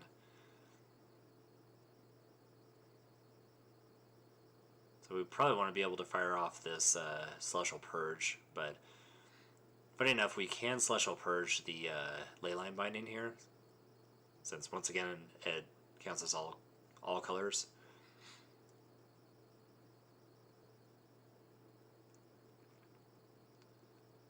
So opponent attacks with Scion.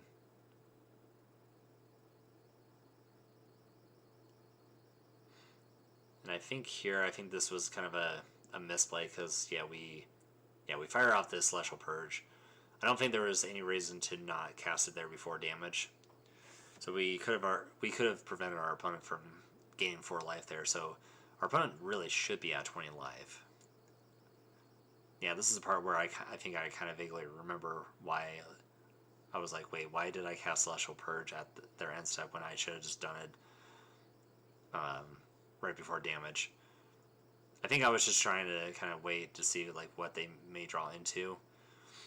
But again, with the Cyana Draco, if they play another creature, it counts as all colors, so they're also going to have hexproof.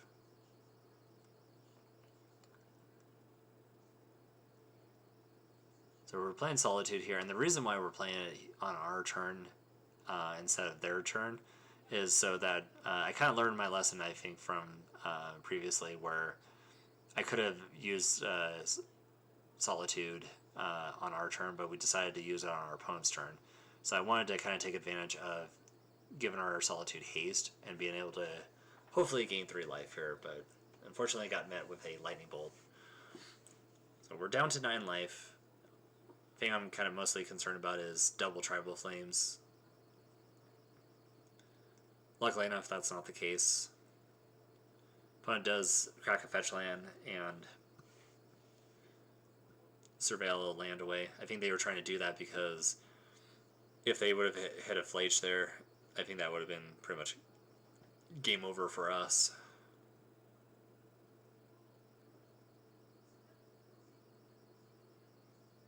Except I think looking at our opponent's mana base previously, they would have needed double white for that, so I don't think that's how it would have worked. So I think we're doing just a bunch of like land go here. These surveil lands are just so important. I'm so glad they actually included these in Modern now. These are such a game changer in just all formats all around, even in Standard. I think if I'm ever getting flooded, I feel like hidden surveil lands are some of your best land or best cards to draw into.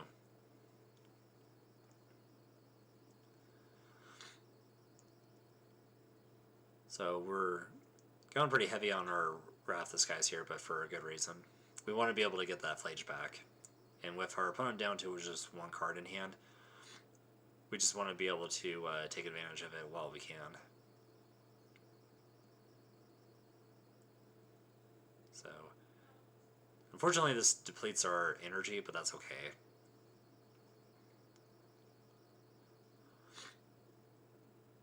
Puts our Phlage back into the graveyard, which can set us up for next turn.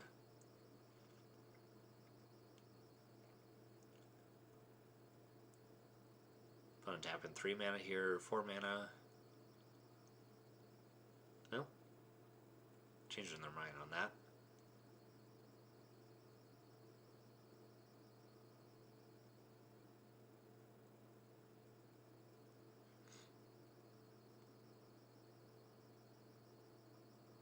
Yeah, I feel like this is kind of like an overall good matchup for us. I think we have better answers to this deck than if we were on like blue-white. But after doing multiple testing with Jeskai, I think I'm actually set on playing this deck over blue-white. I think if you're looking to either play Jeskai or blue-white, I don't think there's any right or wrong way to play either deck. I feel like if you're a person who wants to play a deck that's a little bit slower but kind of has huge payoffs in the end, I think blue-white is a good viable strategy in this meta. I think Orange Chant, Ice-Crown Scepter is definitely something to not underestimate. It hits a lot of decks where they just, like, if they cannot answer it, they just can't cast spells for the rest of the game, or it can't attack. Things like Boros Energy and Eldrazi. Whereas Jeskai, it does finish games a lot faster than blue-white. We, in this case, here have the opportunity to cast Phlage, which is something that blue-white kind of struggles with. Blue-white plays a much slower game, and you have to kind of be a little bit more concerned about the clock if you're playing mostly on paper. But even here on Magic Online, you have to be still worry about the clock.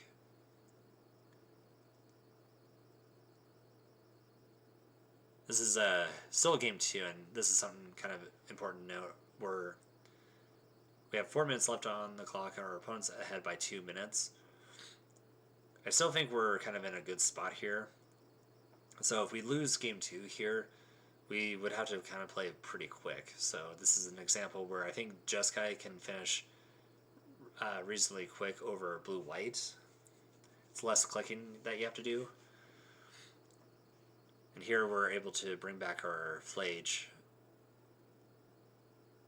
and then kind of start beating down with Phlage. So our opponent should be going down to 8 here. Or 11, sorry.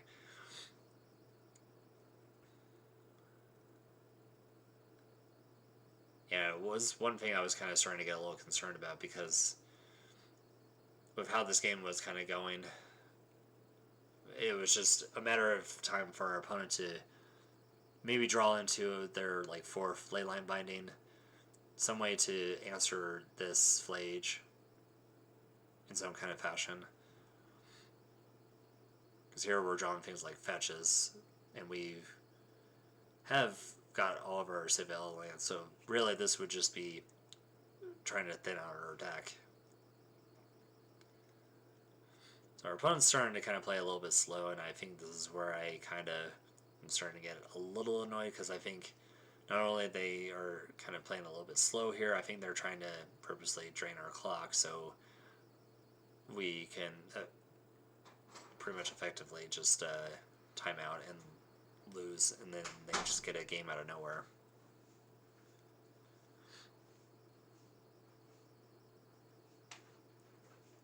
So our opponent lets us go to attacks here. We attack with our Phlage. Obviously, target our opponent. And this puts our opponent down to 2.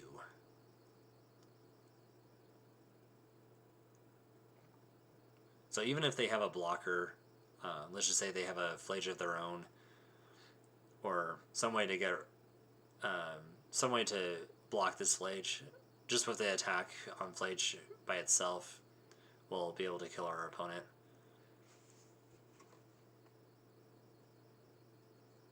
So our opponent kind of in the tank here, and I understand it's kind of coming down to a bit of a grind here. Not sure what 2 cards our opponent has in hand. I think here I could probably try to kind of speed this up a little bit.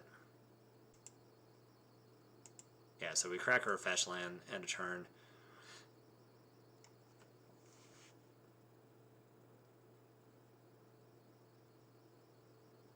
Yeah, here I kind of get a little bit annoyed because I'm kind of calling out my opponent for kind of slow playing here, and to be honest, I'm not really a big fan of when online opponents do stuff like this.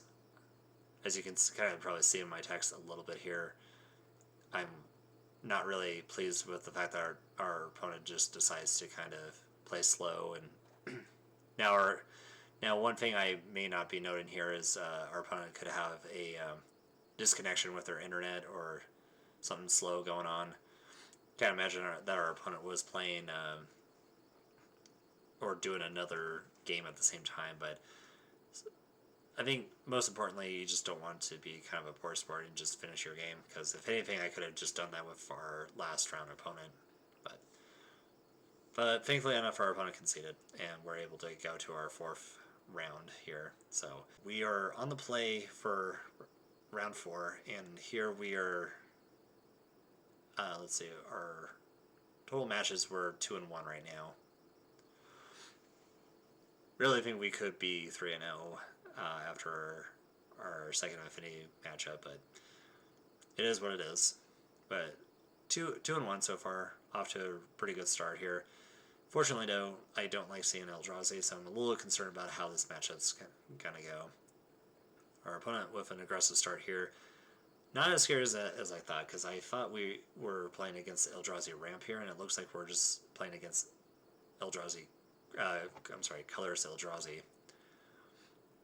Though this 2/2 creature being able to make their spells cost a little bit less is not something that I want to see, so I just want to kill this creature while I have the chance.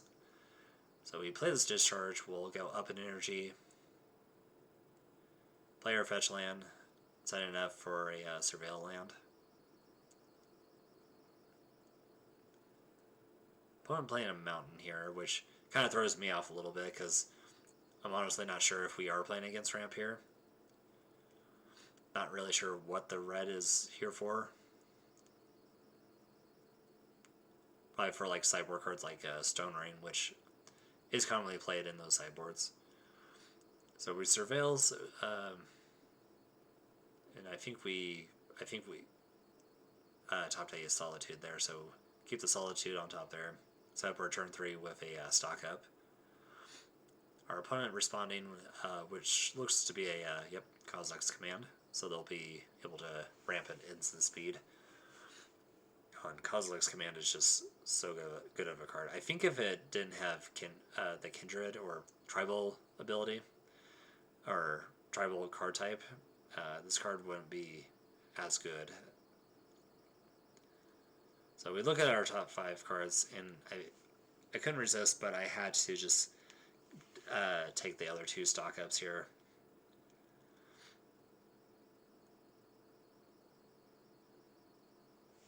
Yeah, having 3 of a kind here feels like we're already winning the game. So our opponent plays a Cavern Souls, to no surprise name in Eldrazi, and they play a Thought Knot. And we had the option to take another white card, and it might have been kind of greedy taking both stock ups here, but I think it was still fine for us to take the 2 stock ups, since it does give us a chance to refuel our hand. We drew a timely counterspell. Not really. But it does work for things like Planeswalkers or Kozilek's Command. But other than that, this counterspell is kind of effectively a dead draw. We do know of Devourer of Destiny in their hands, since they did reveal that in Game 1.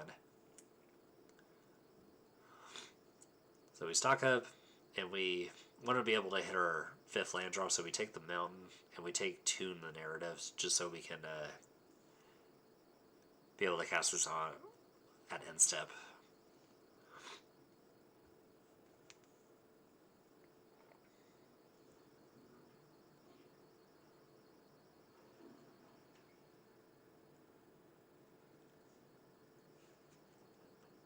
So opponent taking a minute to think here. And there seems to be like different variants of Eldrazi. I think this is more the aggro version. There's just a straight up colorless one. Chrysalis here still kind of throws me off that if I'm actually playing against the Eldrazi ramp deck, if this is just maybe an aggro deck, or if I wanted to safely assume that it's the colors build, which can sometimes play Ugin and Karn. But here I think we're just facing down just more of an aggro version. So we tune the narrative, and we see a Meticulous Archive. We draw into that. We draw into it Wrath of the Skies, which is perfect here because this wipes out our opponent's board state, including the tokens. So being able to keep them off mana here is quite important here. In terms of lands, they have 3 lands, but with this Eldrazi Temple, they can tap it for 2 to cast their Eldrazi spells, so really they have effectively 4 mana. Now our opponent can sacrifice these spawn tokens to make mana in response, and they could cast another Kozilek's Command to make another token after this Wrath of the Skies resolves. Kind of dumb that Kozilek's Command is at an instant speed and not sorcery speed. But yeah, Wrath of the Skies do no surprise resolves here. Best part about it too is we destroy the Thought Knot Seer, and it allows us to draw a card since that's part of its ability. We surveil, and we see a Reign of Glory. Not really invested in that since we have another one in the deck. And even if we draw a Phlage on the following turn, I'm still fine with just bending that, because right now I just want to see answers like, for example, like Phlage. So our opponent does nothing, which is great for us. We're going to play our 3rd stock up, but here we're just trying to make sure we tap the right way, since we want to be able to hold up No More Lies or a counterspell here. So playing our 3rd stock up, it just feels like, well, after playing our 3rd stock up here, it just feels like we're in the driver's seat. Our opponent responding with a Kozilek's Command.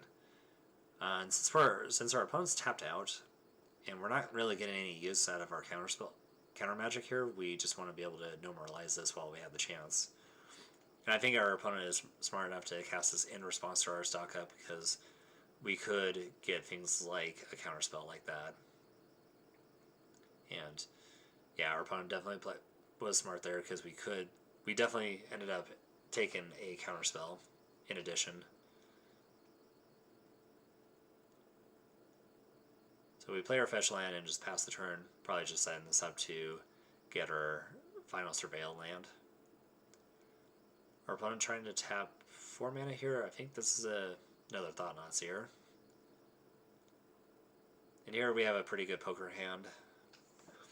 We're kind of thinking about wanting to pitch our Solitude to get rid of this Thought-Knots here. But since we have 2 Solitudes, I don't think it's necessary. In fact, we can set up our next turn to play our 7th land, play Solitude, and hold up Counterspell Magic. So yeah, we crack our fetch land, and I'm pretty sure I'm hitting a Surveil land. Oh. Or wait. Oh, God, I'm blind. We have all 3 of our Surveil lands, so yeah. We hit a Steam Vents.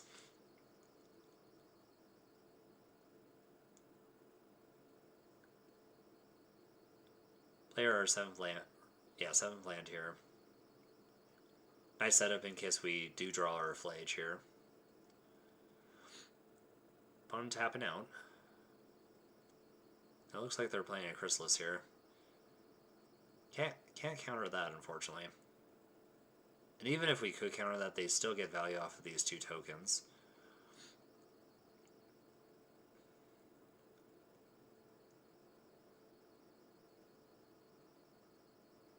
So yeah, we're going to cast our Solitude here. And while it probably doesn't matter how we tap, we still want to just kind of hold up our counter spell just in case. So we exile the Thought-Knots here, we'll be able to draw a card here. We draw a Phlage.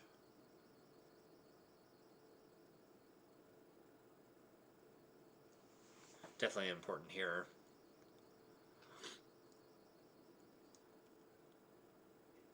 So we could have played Phlage and Escape it here.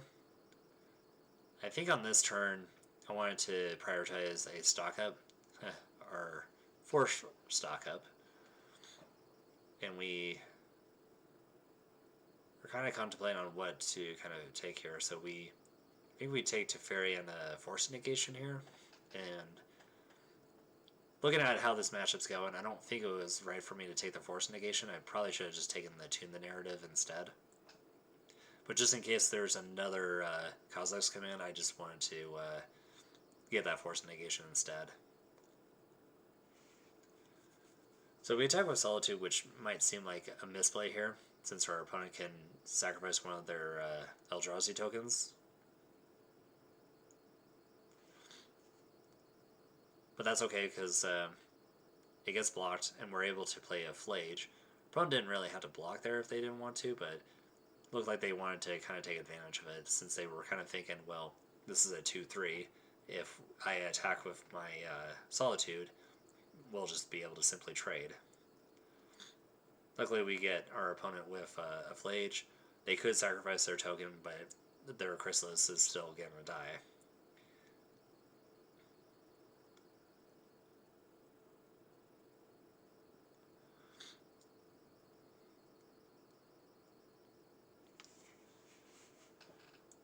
Now, if we really wanted to, we could have used our Phlage to kill the Eldrazi token, but then what was the point of attacking with our Solitude in that case?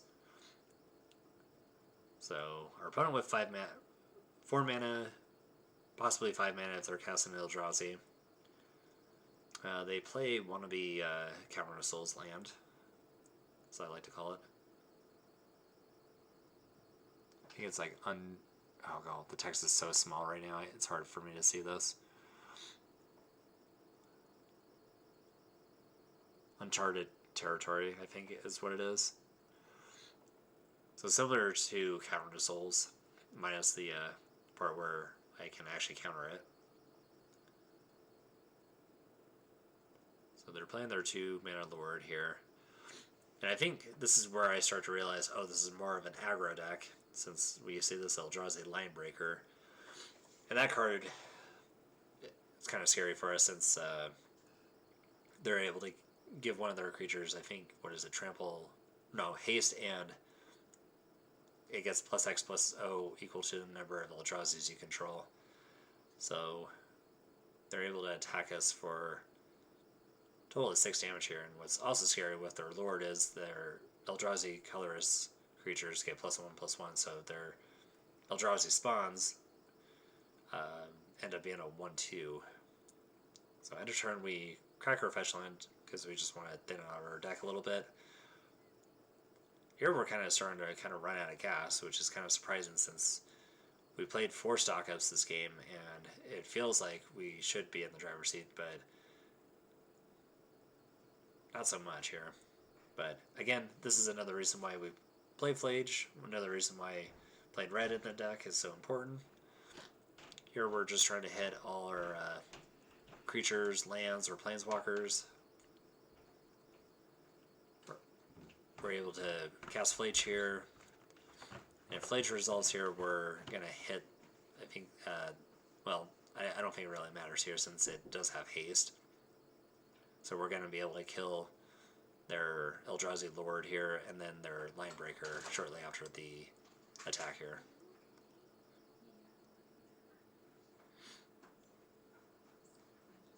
They still keep their Eldrazi token.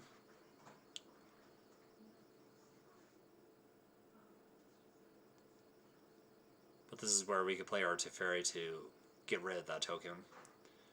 Now they can respond to sacrificing it in response to the ability to prevent us from drawing a card, and I think that's what our opponent does here. Unfortunate enough for us to not draw a card here, but I think it's more important to make note that they can't have that mana available. Fortunately, our opponent has exact 7 mana, and I may have kind of forgotten that our opponent has Devourer of Destiny in hand. So them exiling Sire of 7 Deaths here kind of became kind of hinted that they had something to cast for 7 mana here. So suddenly our opponent's kind of quickly turning the game around. Luckily, Heart of the Cards is on our side, and we drew a Snapcaster Mage.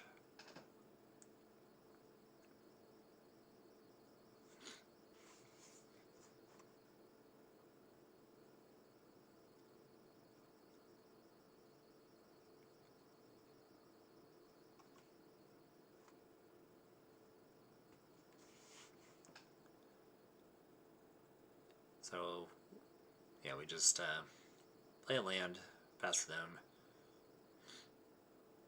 We, of course, do note that we did tick up on our Teferi, so when we cast our Snapcaster Mage, we can flashback stock up and be able to cast it at instant speed. Because I don't think I want our opponent to kill off Teferi, we want to be able to flash in our Snapcaster Mage to block it.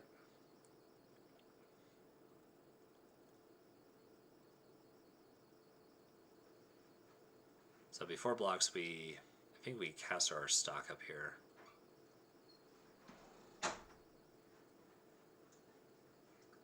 Not exactly sure here. Yeah, so we got to blocks first. Luckily enough, Devourer of Destiny does not have trample, so it does not kill our Teferi in addition. So we crack our fetch land. Get a Hallowed Fountain tapped. I think we were trying to fetch that at our opponent's end step.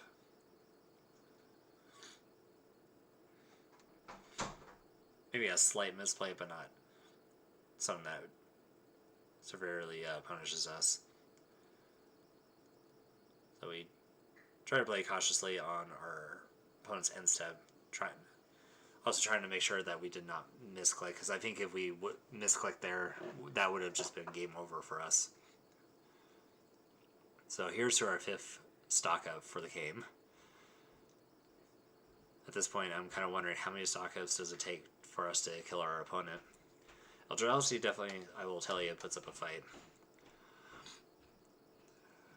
So here we have 2 Phlages here, which should be able to kind of seal the deal for us. Kind of surprised our opponent just kind of conceded there, since they have a Sire of 7 Deaths that they had exiled with Uggin's Labyrinth. But I think our opponent just had enough and just wanted to go to game 2.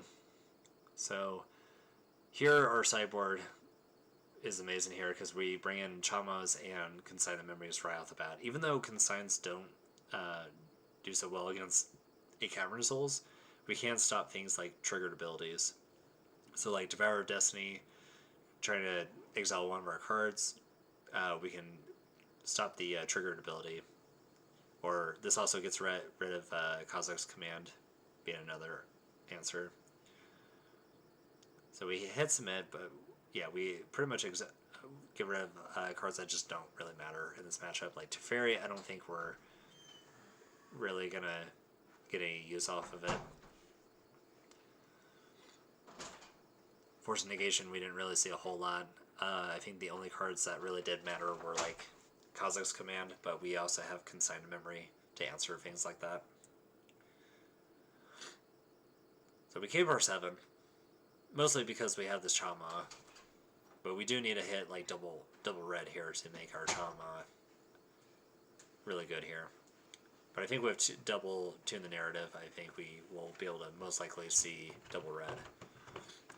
But thankfully enough, we drew a second fetch land here, which should be able to get us our second land. Opponent playing a Cavern of Souls, which would normally be scary for us here.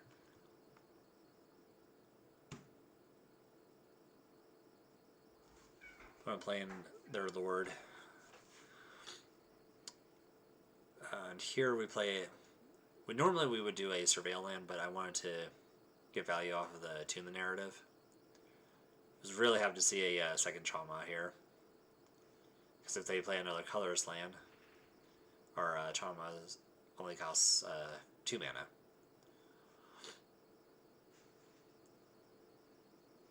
Our opponent attacks for 2. Not sure what our opponent can play here for 3, other than maybe the Line Breaker, another Lord. So we play another Tune. Then here we're kind of contemplating on our Surveil lands. Kind of a weird thing here too, because I was actually trying to get a Boros land, and we probably should have fetched that first, but we ended up drawing it instead. So we were kind of incentivized to get the Izzet land, which rather kind of unfortunate because I think we wanted to get the Boros land first and then draw a card. Didn't really end up mattering for this turn here at least. Sending our opponent back a land helps out a lot here. Now our next one will be able to cost 3 since they only have 2 colors lands, but for them to kind of start playing their spells, they need to play lands, and most of their lands are colorless. So here they play Unlicensed Hearse, which will make our second Chama pretty good here too. Now we don't have to play Chama here. We could play a Phlage or a Stock Up, since we can set up turn 5 to cast a Chama and a Stock Up. Here I decided to just cast a Stock Up because this card's just amazing. Of course, important to note here, I probably should have played my land first. Since we did bring in Consign the Memory, might have been wise to play my planes first and then play my Stock Up, so then that way we can hold up things like Consign. So here are kind of a slight misplay. At least that I'm hoping that it's a slight misplay. But I think if we're doing turns like if you're playing a deck like this, and for people like me going forward, I think it would have been wise for me to just have played my land first, just in case if we were going to hit things like Consign, which did end up being the case here. We wanted to hold up like at least blue mana for the next potential spell. Things like a Thought-Knot Seer here could be kind of scary for us, since they could hit our Chama. But I think if they were playing a Thought-Knot Seer, I would imagine that they would hit our Solitude. So opponent swings back for 2. And then we go back to our turn. And Reign of Glory is an amazing draw here, since that is pretty much 2 mana to cast our Charma. Perfect here too, because we can also have mana open up for what was that? Stock up or consign, but our opponent just sees the writing on the wall and just concedes right away, since we'll be able to kill our opponent in 2 turns. So thanks to this match, we are now 3-1, and we are going to hit up our 5th and final round and kind of see how that goes. We're hoping to go 4-1 here. Worst case scenario, we go 3-2. Of course, I'm opening up my browser once again for no reason. But yeah, worst case scenario, even going 3-2 here, we still get our prize back, which is something I always like to see with these leagues. But 4-1 is definitely where we want to be. But with our 5th and final round, we'll kind of see how that goes, and yeah, we'll see how that goes. So stay tuned for the 5th round.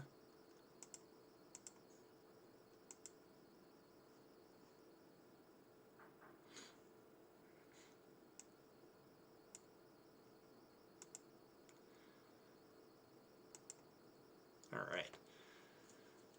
5th and final round here. And it looks like we are on the draw this time. Can't remember how many dice rolls we have won or lost. So knowing my thing with dice rolls, even in real life, I feel like I've lost more dice rolls than I've won dice rolls. So it doesn't surprise me to even see here on Magic Online that I am on the draw. So contemplating if we want to keep this hand. 2 lands, kind of light. We have 2 Solitudes, but we do have things like a Spell Snare, Discharge. On the blind, I feel like if we're playing against some kind of aggressive deck, I think this is a fine keep. Our opponent plays a Wooded Foothills, which I'm kind of a little bit scared of, because I'm not sure what we could be up against here. Could be up against another Eldrazi matchup, since they do play some decent amount of fetch lands.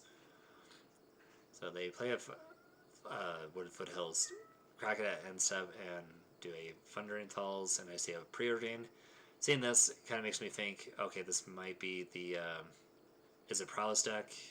I see our opponent playing a Steam Vents untapped, 2 mana, and yeah, we see Corey's Cutter Seal, which will definitely get hit with a Spell Snare, which is kind of one of the reasons why I wanted to lead with a fetch land instead of a tap land. Because had we played our tap land, our opponent would have been able to resolve this Corey Steel Cutter. And that is something that I don't want it to stick around.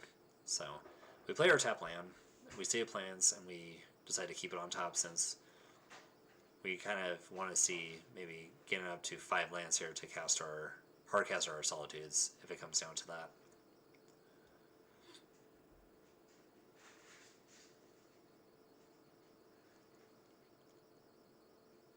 Opponent plotting a Slick Shot and setting it up for a later turn.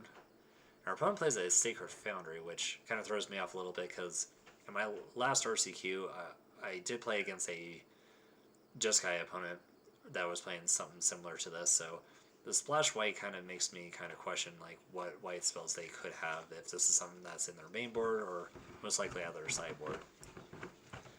So our opponent on their next turn decides to cast a Slick Shot. We counter it back with a Snapcaster flashing back with a Spell Snare. I think if we're Spell Snaring 2 certain cards in this matchup, I think we're hitting things like Slick Shot and Corey Steel Cutter. I feel like Spell Snaring a expressive iteration seems kind of wrong.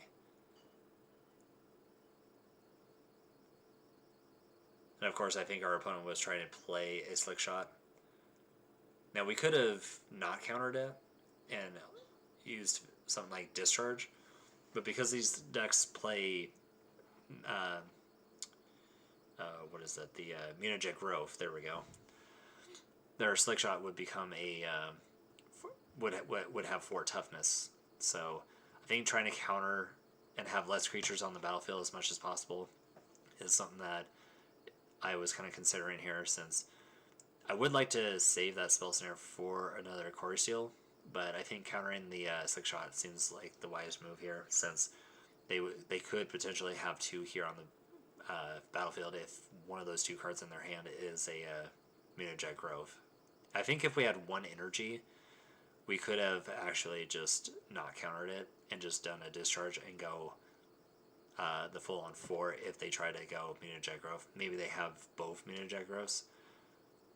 So it's kind of hard to say, but I just know this deck can just kind of kill me out of nowhere. So I'm just trying to kind of play conservatively here. So being that it's on our turn, and to no surprise, our opponent does have a Grove. So if we did not counterspell the, spell snare the first Slick Shot, that's probably what would have happened last turn. So one cool thing about Galavanic Discharge is we don't have to spend our energy just yet. So since our opponent decided to cast their Mutagen Grove, we decided to not use any of our energy. So for just 1 mana, we just added 3 energy, worst case scenario. So here we go Snapcaster Discharge, since they decided to use their Grove, and we just don't want to let them use another one. So we take advantage of doing it on our turn. And most of the time against these decks, you kind of have to do everything at sorcery speed. Especially if you have cards like Lightning Bolt or Discharge that deal a certain amount of damage, and if they have things like Mutagen Grove to be able to survive,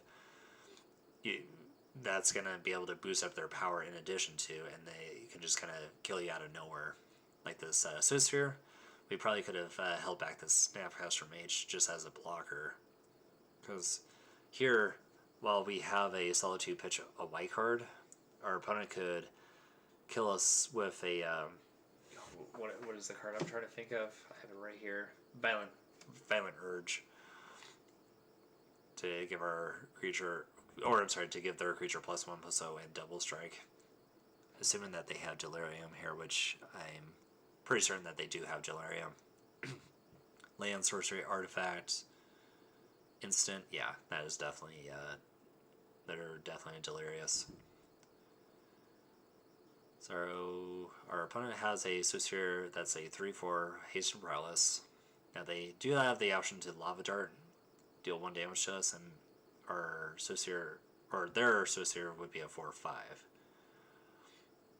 So if we absolutely need to here, we can Solitude Pitch our Solitude, which is not something I really want to do here. And here it gets kind of scary because now our opponent Lightning Bolts us, puts us down to 8, and if they attack us, they're going to be able to deal 4 damage to us, put us down to 4. Yeah, and they are pretty much going all in on this Sphere, so they Lava Dart us, put us down to 7, attack us, this would put us down to 2. So if we decide to Solitude Pitch a white card here, we prevent this damage, but we decide to just like take it. They only have 1 card in hand, and I'm thinking to myself, well, something that my friend said, well, if they have it.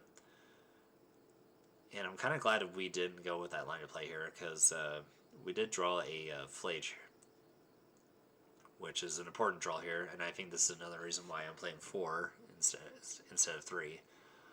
This puts us up from 2 to 5. Now, because our opponent has 1 card in hand, they could try to double bolt us, which is something that my last round RCQ Prowess opponent did to me a few days ago, where they just went double bolt. You never seem to take a break from these decks, but here it looks like I'm finally given that chance. So our opponent plays a land and passes the turn. We draw a Staka, which is another great draw. And we attack for 2. I think here, this is where it's safe to actually attack, since we are holding up things like Solitude. Opponent might be thinking if they want to kill off the Snapcaster Mage. I mean, if they have a bolt here, I think I would be saving that bolt. I honestly don't know what our opponent's last card is, so it's kind of making me a little concerned here. I think if our opponent doesn't play a spell or a creature here, I just want to just end a turn and play a Solitude to just get out of range with a back-to-back bolts. Heck, even a bolt lava dart flashback could even kill us here too. This is why this deck is so good right now in the meta. I'm sorry, in the meta right now, because it has so many ways to win. And here I listen to myself and just cast a Solitude. And our opponent sees that they're not going to be able to win this, since Solitude has lifelink, will put us up to 8, and I think that will definitely get us out of range. So we go to our sideboard. First thing I bring in is a Supreme Verdict, which I think really should have been Purge and High Noon. I think High Noon is definitely one of our best cards in this matchup, especially since it's a great counter against Corey Steel. Since they have to play multiple spells in a turn to make that card really good.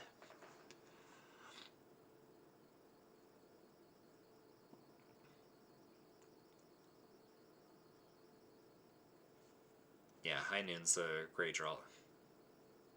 Great draw if we have it in this game. Kind of contemplating on things like Mystical Dispute, since this deck's pretty much heavy on red, but they are kind of known to play some kind of blue cards like Preordain, and out of the sideboard there's potential counterspell magic, so Mystical Dispute could be kind of a consideration here.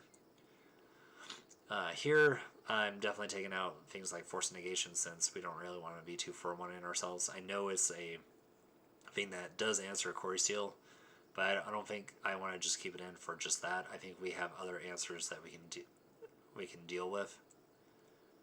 Like I said, like things like High Noon is a great answer to it. Wrath of the Skies is just a clean answer to it. Same thing with Ending. We have just like solid answers to it. Kind of take a minute here to kind of look over my sideboard, because I'm not exactly too sure what to take out. I think looking at it here now, I don't know if I think I don't take out the 5 mana Teferi, but I would definitely take out 5 mana Teferi in this matchup.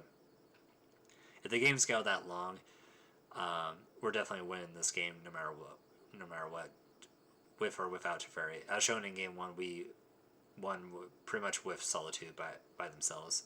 Took out No More Lives, which I think is wrong here. I think since we're on the draw, I think taking out a stock up here would have made more sense, since I think No More Lives would have been a little bit better in this case, since it's 2 mana versus 3.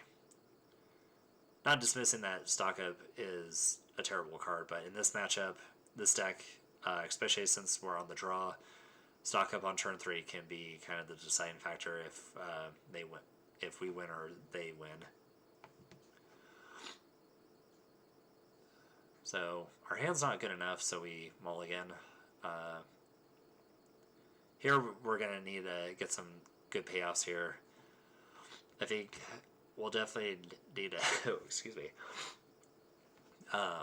We'll definitely need to hit a second white source to make this Wrath of the Skies really good. But most importantly, we need a third land just to cast our Phlage and stock up. Opponent has a good start here with land, Darcy, and a Mishra's Bubble. Not sure if that's right to play the Mishra's Bubble, since I've been told that with this deck you want to lead with Corey Steel and then a Mishra's Bubble. But if that's the case, they probably have another bubble in hand. And if so, shocking in the Steam events, since we drew this Spell Snare. And our opponent's going to play under the Spell Snare. They're going to Lightning Bolt us right away. So in response to this Lightning Bolt being cast, we're going to discharge this. Because if we let this Lightning Bolt hit the graveyard, this gives their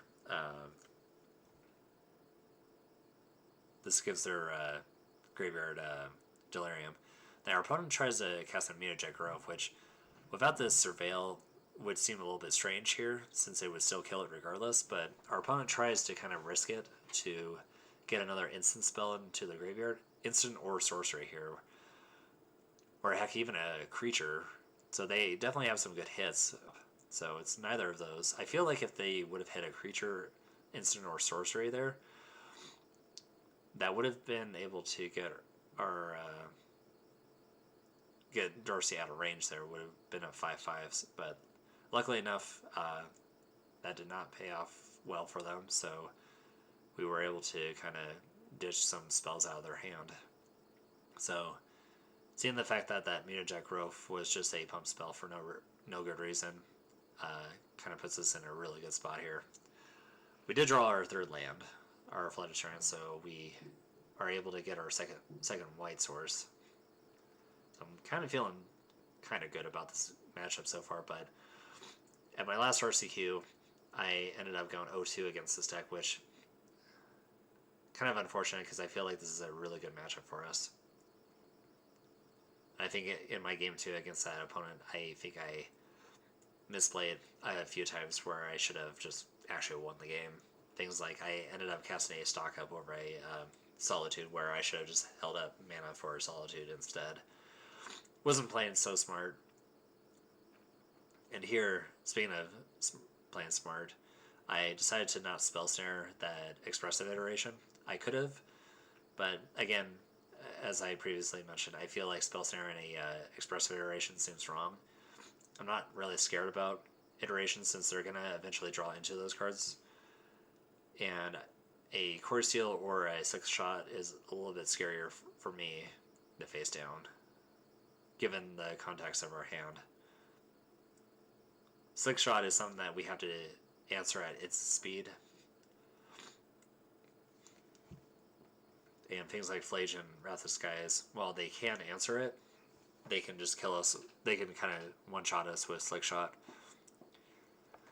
But I'm glad we kind of got rewarded here, because instead of using Spell Snare on Expressive Iteration, we decided to use it on Core Steel instead.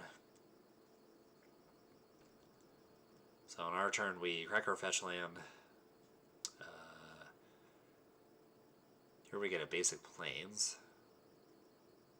And we just set up our turn with stock up, since if we can hit a land Solitude, I think we're in a most likely case to win this game, which is exactly what we drew into.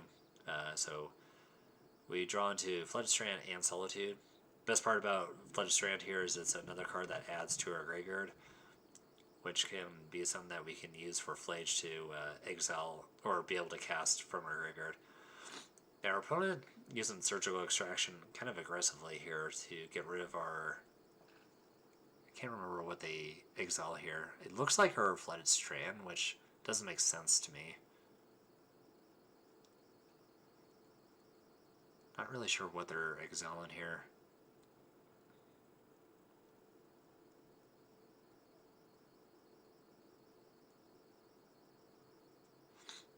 But it's not something that I feel like was like as scary. I think one of the reasons why they probably brought in Surgical Extraction is to deal with things like Phlage. Which I'm kind of glad we didn't play Phlage there, because if we would have played Phlage, it would have got exiled with Surgical Extraction, and it would have been a little bit harder for us to win this game, or at least close out this game faster. So our opponent resolves a Core Steel. Now we do have the option to discharge this, but we decide not to. So on this turn we decide to lead with a Phlage. Do have the option to also Wrath of Skies here to get rid of both creatures. This is probably one of those like kind of slight misplays. I think we could have just used our Wrath of Skies instead, because this is another scenario where I keep kind of forgetting about Mutagen Growth being an option. Looks like our opponent could have had the option to do that and decide against it. Yeah, I think that turn I kind of ignored myself without realized that I probably should have played Solitude instead. because I think Solitude would have been a much better line there. Because here, if they were going to do this exact same thing, I think we exile the one token and then we can block the other one effectively with our Solitude. But here we're kind of just taking a bit of a gamble here and just let them connect with this other token. So our opponent plots a slick shot and tries to set that up for a later turn. We end a turn, try to discharge this token, which again, I don't know if this is also correct here. But I think we were just kind of sequencing this in a way where we wanted just to not take too much damage from our lands.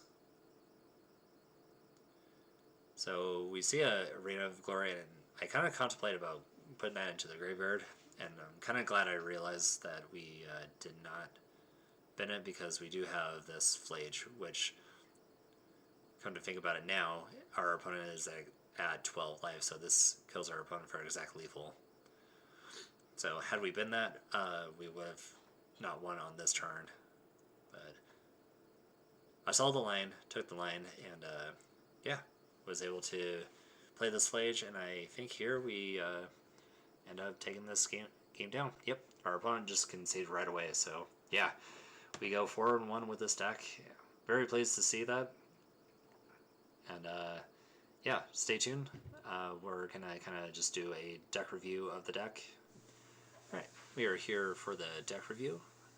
We're going to just kind of briefly go over the deck and see if there's any kind of changes that we would make after our 5 matches that we played. So we played against 2 Affinity matchups back-to-back, beat one of them, lost against the other round 2. Round 3 we played against Domain. 4 was a colorless Eldrazi Aggro deck, and then our final round was a Jeskai Prowess deck. So pretty much decks that I'm most likely to see in the meta. I don't know about the colorless Eldrazi deck, the aggro version of it as much. I think I would probably see more of the colorless standard for like colorless Tron and the Eldrazi Ramp, which I think are kind of reasonable matchups for me. So overall, 4-1, I feel like we probably could have gone 5-0 against the second round Affinity player had we played a little bit more, if we were playing less conservatively, rather. So with that being said, we're just going to kind of go over the main board and then kind of shift over to the sideboard. So speaking of Affinity, I think this is one of the reasons why we're kind of playing for Wrath of Skies. This card continues to be a huge payoff, both in the early and late games. So we're kind of developing more of this energy strategy since we're running things like Wrath, Galavanic Discharge, and Tune the Narrative to kind of boost up our energy count. It feels like this deck has a great matchup against some of these low-to-the-ground creatures, fast decks, so we're here just trying to slow those decks down a little bit. And as we play the later game, I think we're most likely to end up taking down the game. So overall, I think the main board I'm pretty much satisfied with. In a previous league, I was running 3 Phlages. That one I recorded. Unfortunately, the audio on that was kind of echoing, so I didn't want to post that. I'm more than welcome to post it, but I feel like with the double echo, it would kind of defeat the whole purpose of wanting to listen to the video unless you just kind of want to watch it on mute. So I went from 3 Phlage to 4 Phlage, and I think having 4 Phlage is something I am really high on with this deck, since most of the time we just want to just draw this Phlage and just close out games as soon as possible. It kind of comes back to a previous last year where I was able to play 3 Phlage and wanted to see just the 4 Phlage as soon as possible. And to no surprise, a year later now, it makes sense that running 4 is probably the best way to go. Other than that, 4 stock up probably overperformed. I think that card continues to shine. I think it's the best replacement over the One Ring. So I'm definitely high on 4 stock ups here as well too. And the strange thing, some of you viewers might be watching after this, is seeing that there's no like 4 counterspells, and I think I'm okay with less counterspells in a deck like this, since our plan is just to kind of focus more on the board state than rather our opponent's hands and spells that they play. So 2 counterspells and a No More Lies. I think No More Lies kind of had a great showing with one of our domain matchups where we got to exile a Phlage, and I think that's kind of one of the biggest reasons why we're playing No More Lies. Whereas the exile effect can kind of matter quite a bit. I think if Counterspell by itself had the ability to exile, we would be playing more of that. At that point, we might as well play Dissipate, but 2-mana Counterspell is still good. Our Planeswalker package, since we're not on the Days Undoing plan, we're playing less here. So the 3-mana Teferis is still good here. We can instant speed Wrath of the Skies, Prismatic Ending, and stock ups. Shown in some of our games, we got to instant speed a stock up, and if we can instant speed kind of like a somewhat dig through time, seems great by me. 5-mana Teferi is a card that I am still satisfied with. Remains one of my favorite planeswalkers. Also a great way to be able to untap and have 2-mana open up for counterspell or double discharge narrative, however you want to kind of go with that mix. But I think overall, I think the true VIPs in this deck are really more just Wrath of the Skies and Phlages. In a lot of these matchups, it could just be the 5 matchups that we play, but I think I want to kind of stick with 4 of each of these in the deck. So we'll just go kind of over to the sideboard, kind of go over this pretty quick as well. 2 High Noons. I think this card continues to shine. Great against Prowess. Might want to even consider this against even Titan, where they can cast multiple spells in a turn too. So might want to try it out there if I ever come across the Titan matchup. Also really good against Storm. So I like having this in for just these matchups. Purge in some of the matchups like Domain that we saw. I think this card is still important to have in a lot of matchups in the meta. Especially Prowess, we want to be able to deal with a Quarry Steel. So Purge is a great answer to that. Disputes for some of the mirror matches, any kind of blue decks that is running like Murktide, we didn't run into those, but I think having Dispute over Force I think is better here. Consign is probably one of our best sideboard cards. I think in a meta where Eldrazi is one of the top tier decks, we want to continue running 4. In a previous league, we accidentally did 4 Chamas and 3 Consigns, and it actually ended up working out in our favor in matchups where we played against Eldrazi Ramp and Titan. Maybe I might actually try to post that video up even with the double Echo. It's kind of worth watching, so I'll see if I can try to post that up here.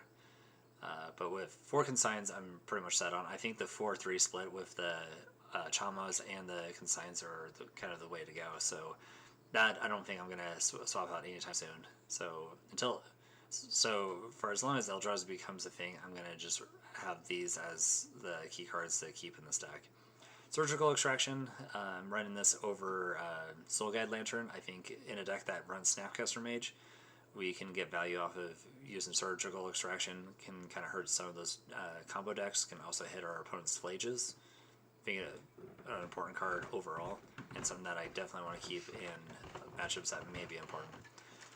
Supreme Verdict, also a great card against some of the aggro matchups. We played against 2 Affinity decks and a Domain deck. Also, Jeskai Prowess. Actually, never mind. Cancel all that. All the matchups that we played against, Supreme Verdict did end up coming up. So I think this card is worth keeping in the sideboard. I don't think I'm going to take that out anytime soon. Ashiok, I think, is also another favorite of mine. Great against Titan, great against Omnath, Storm. So many matchups I think this card is just so useful in. I don't think I'm going to be taking this card out. Both the static ability and the minus ability just come in handy from time to time. Kind of makes me want to play one of my favorite cards, Shadow of Doubt. I've actually kind of considered playing one of Shadow of Doubt in this deck just for reasons, just for nostalgic reasons rather. So, but other than that, that's the deck. I appreciate everybody tuning in and watching the video. Let me know if there's anything you would like to see kind of going forward, and let me know in the comments below. But other than that, thank you for watching. Stay tuned.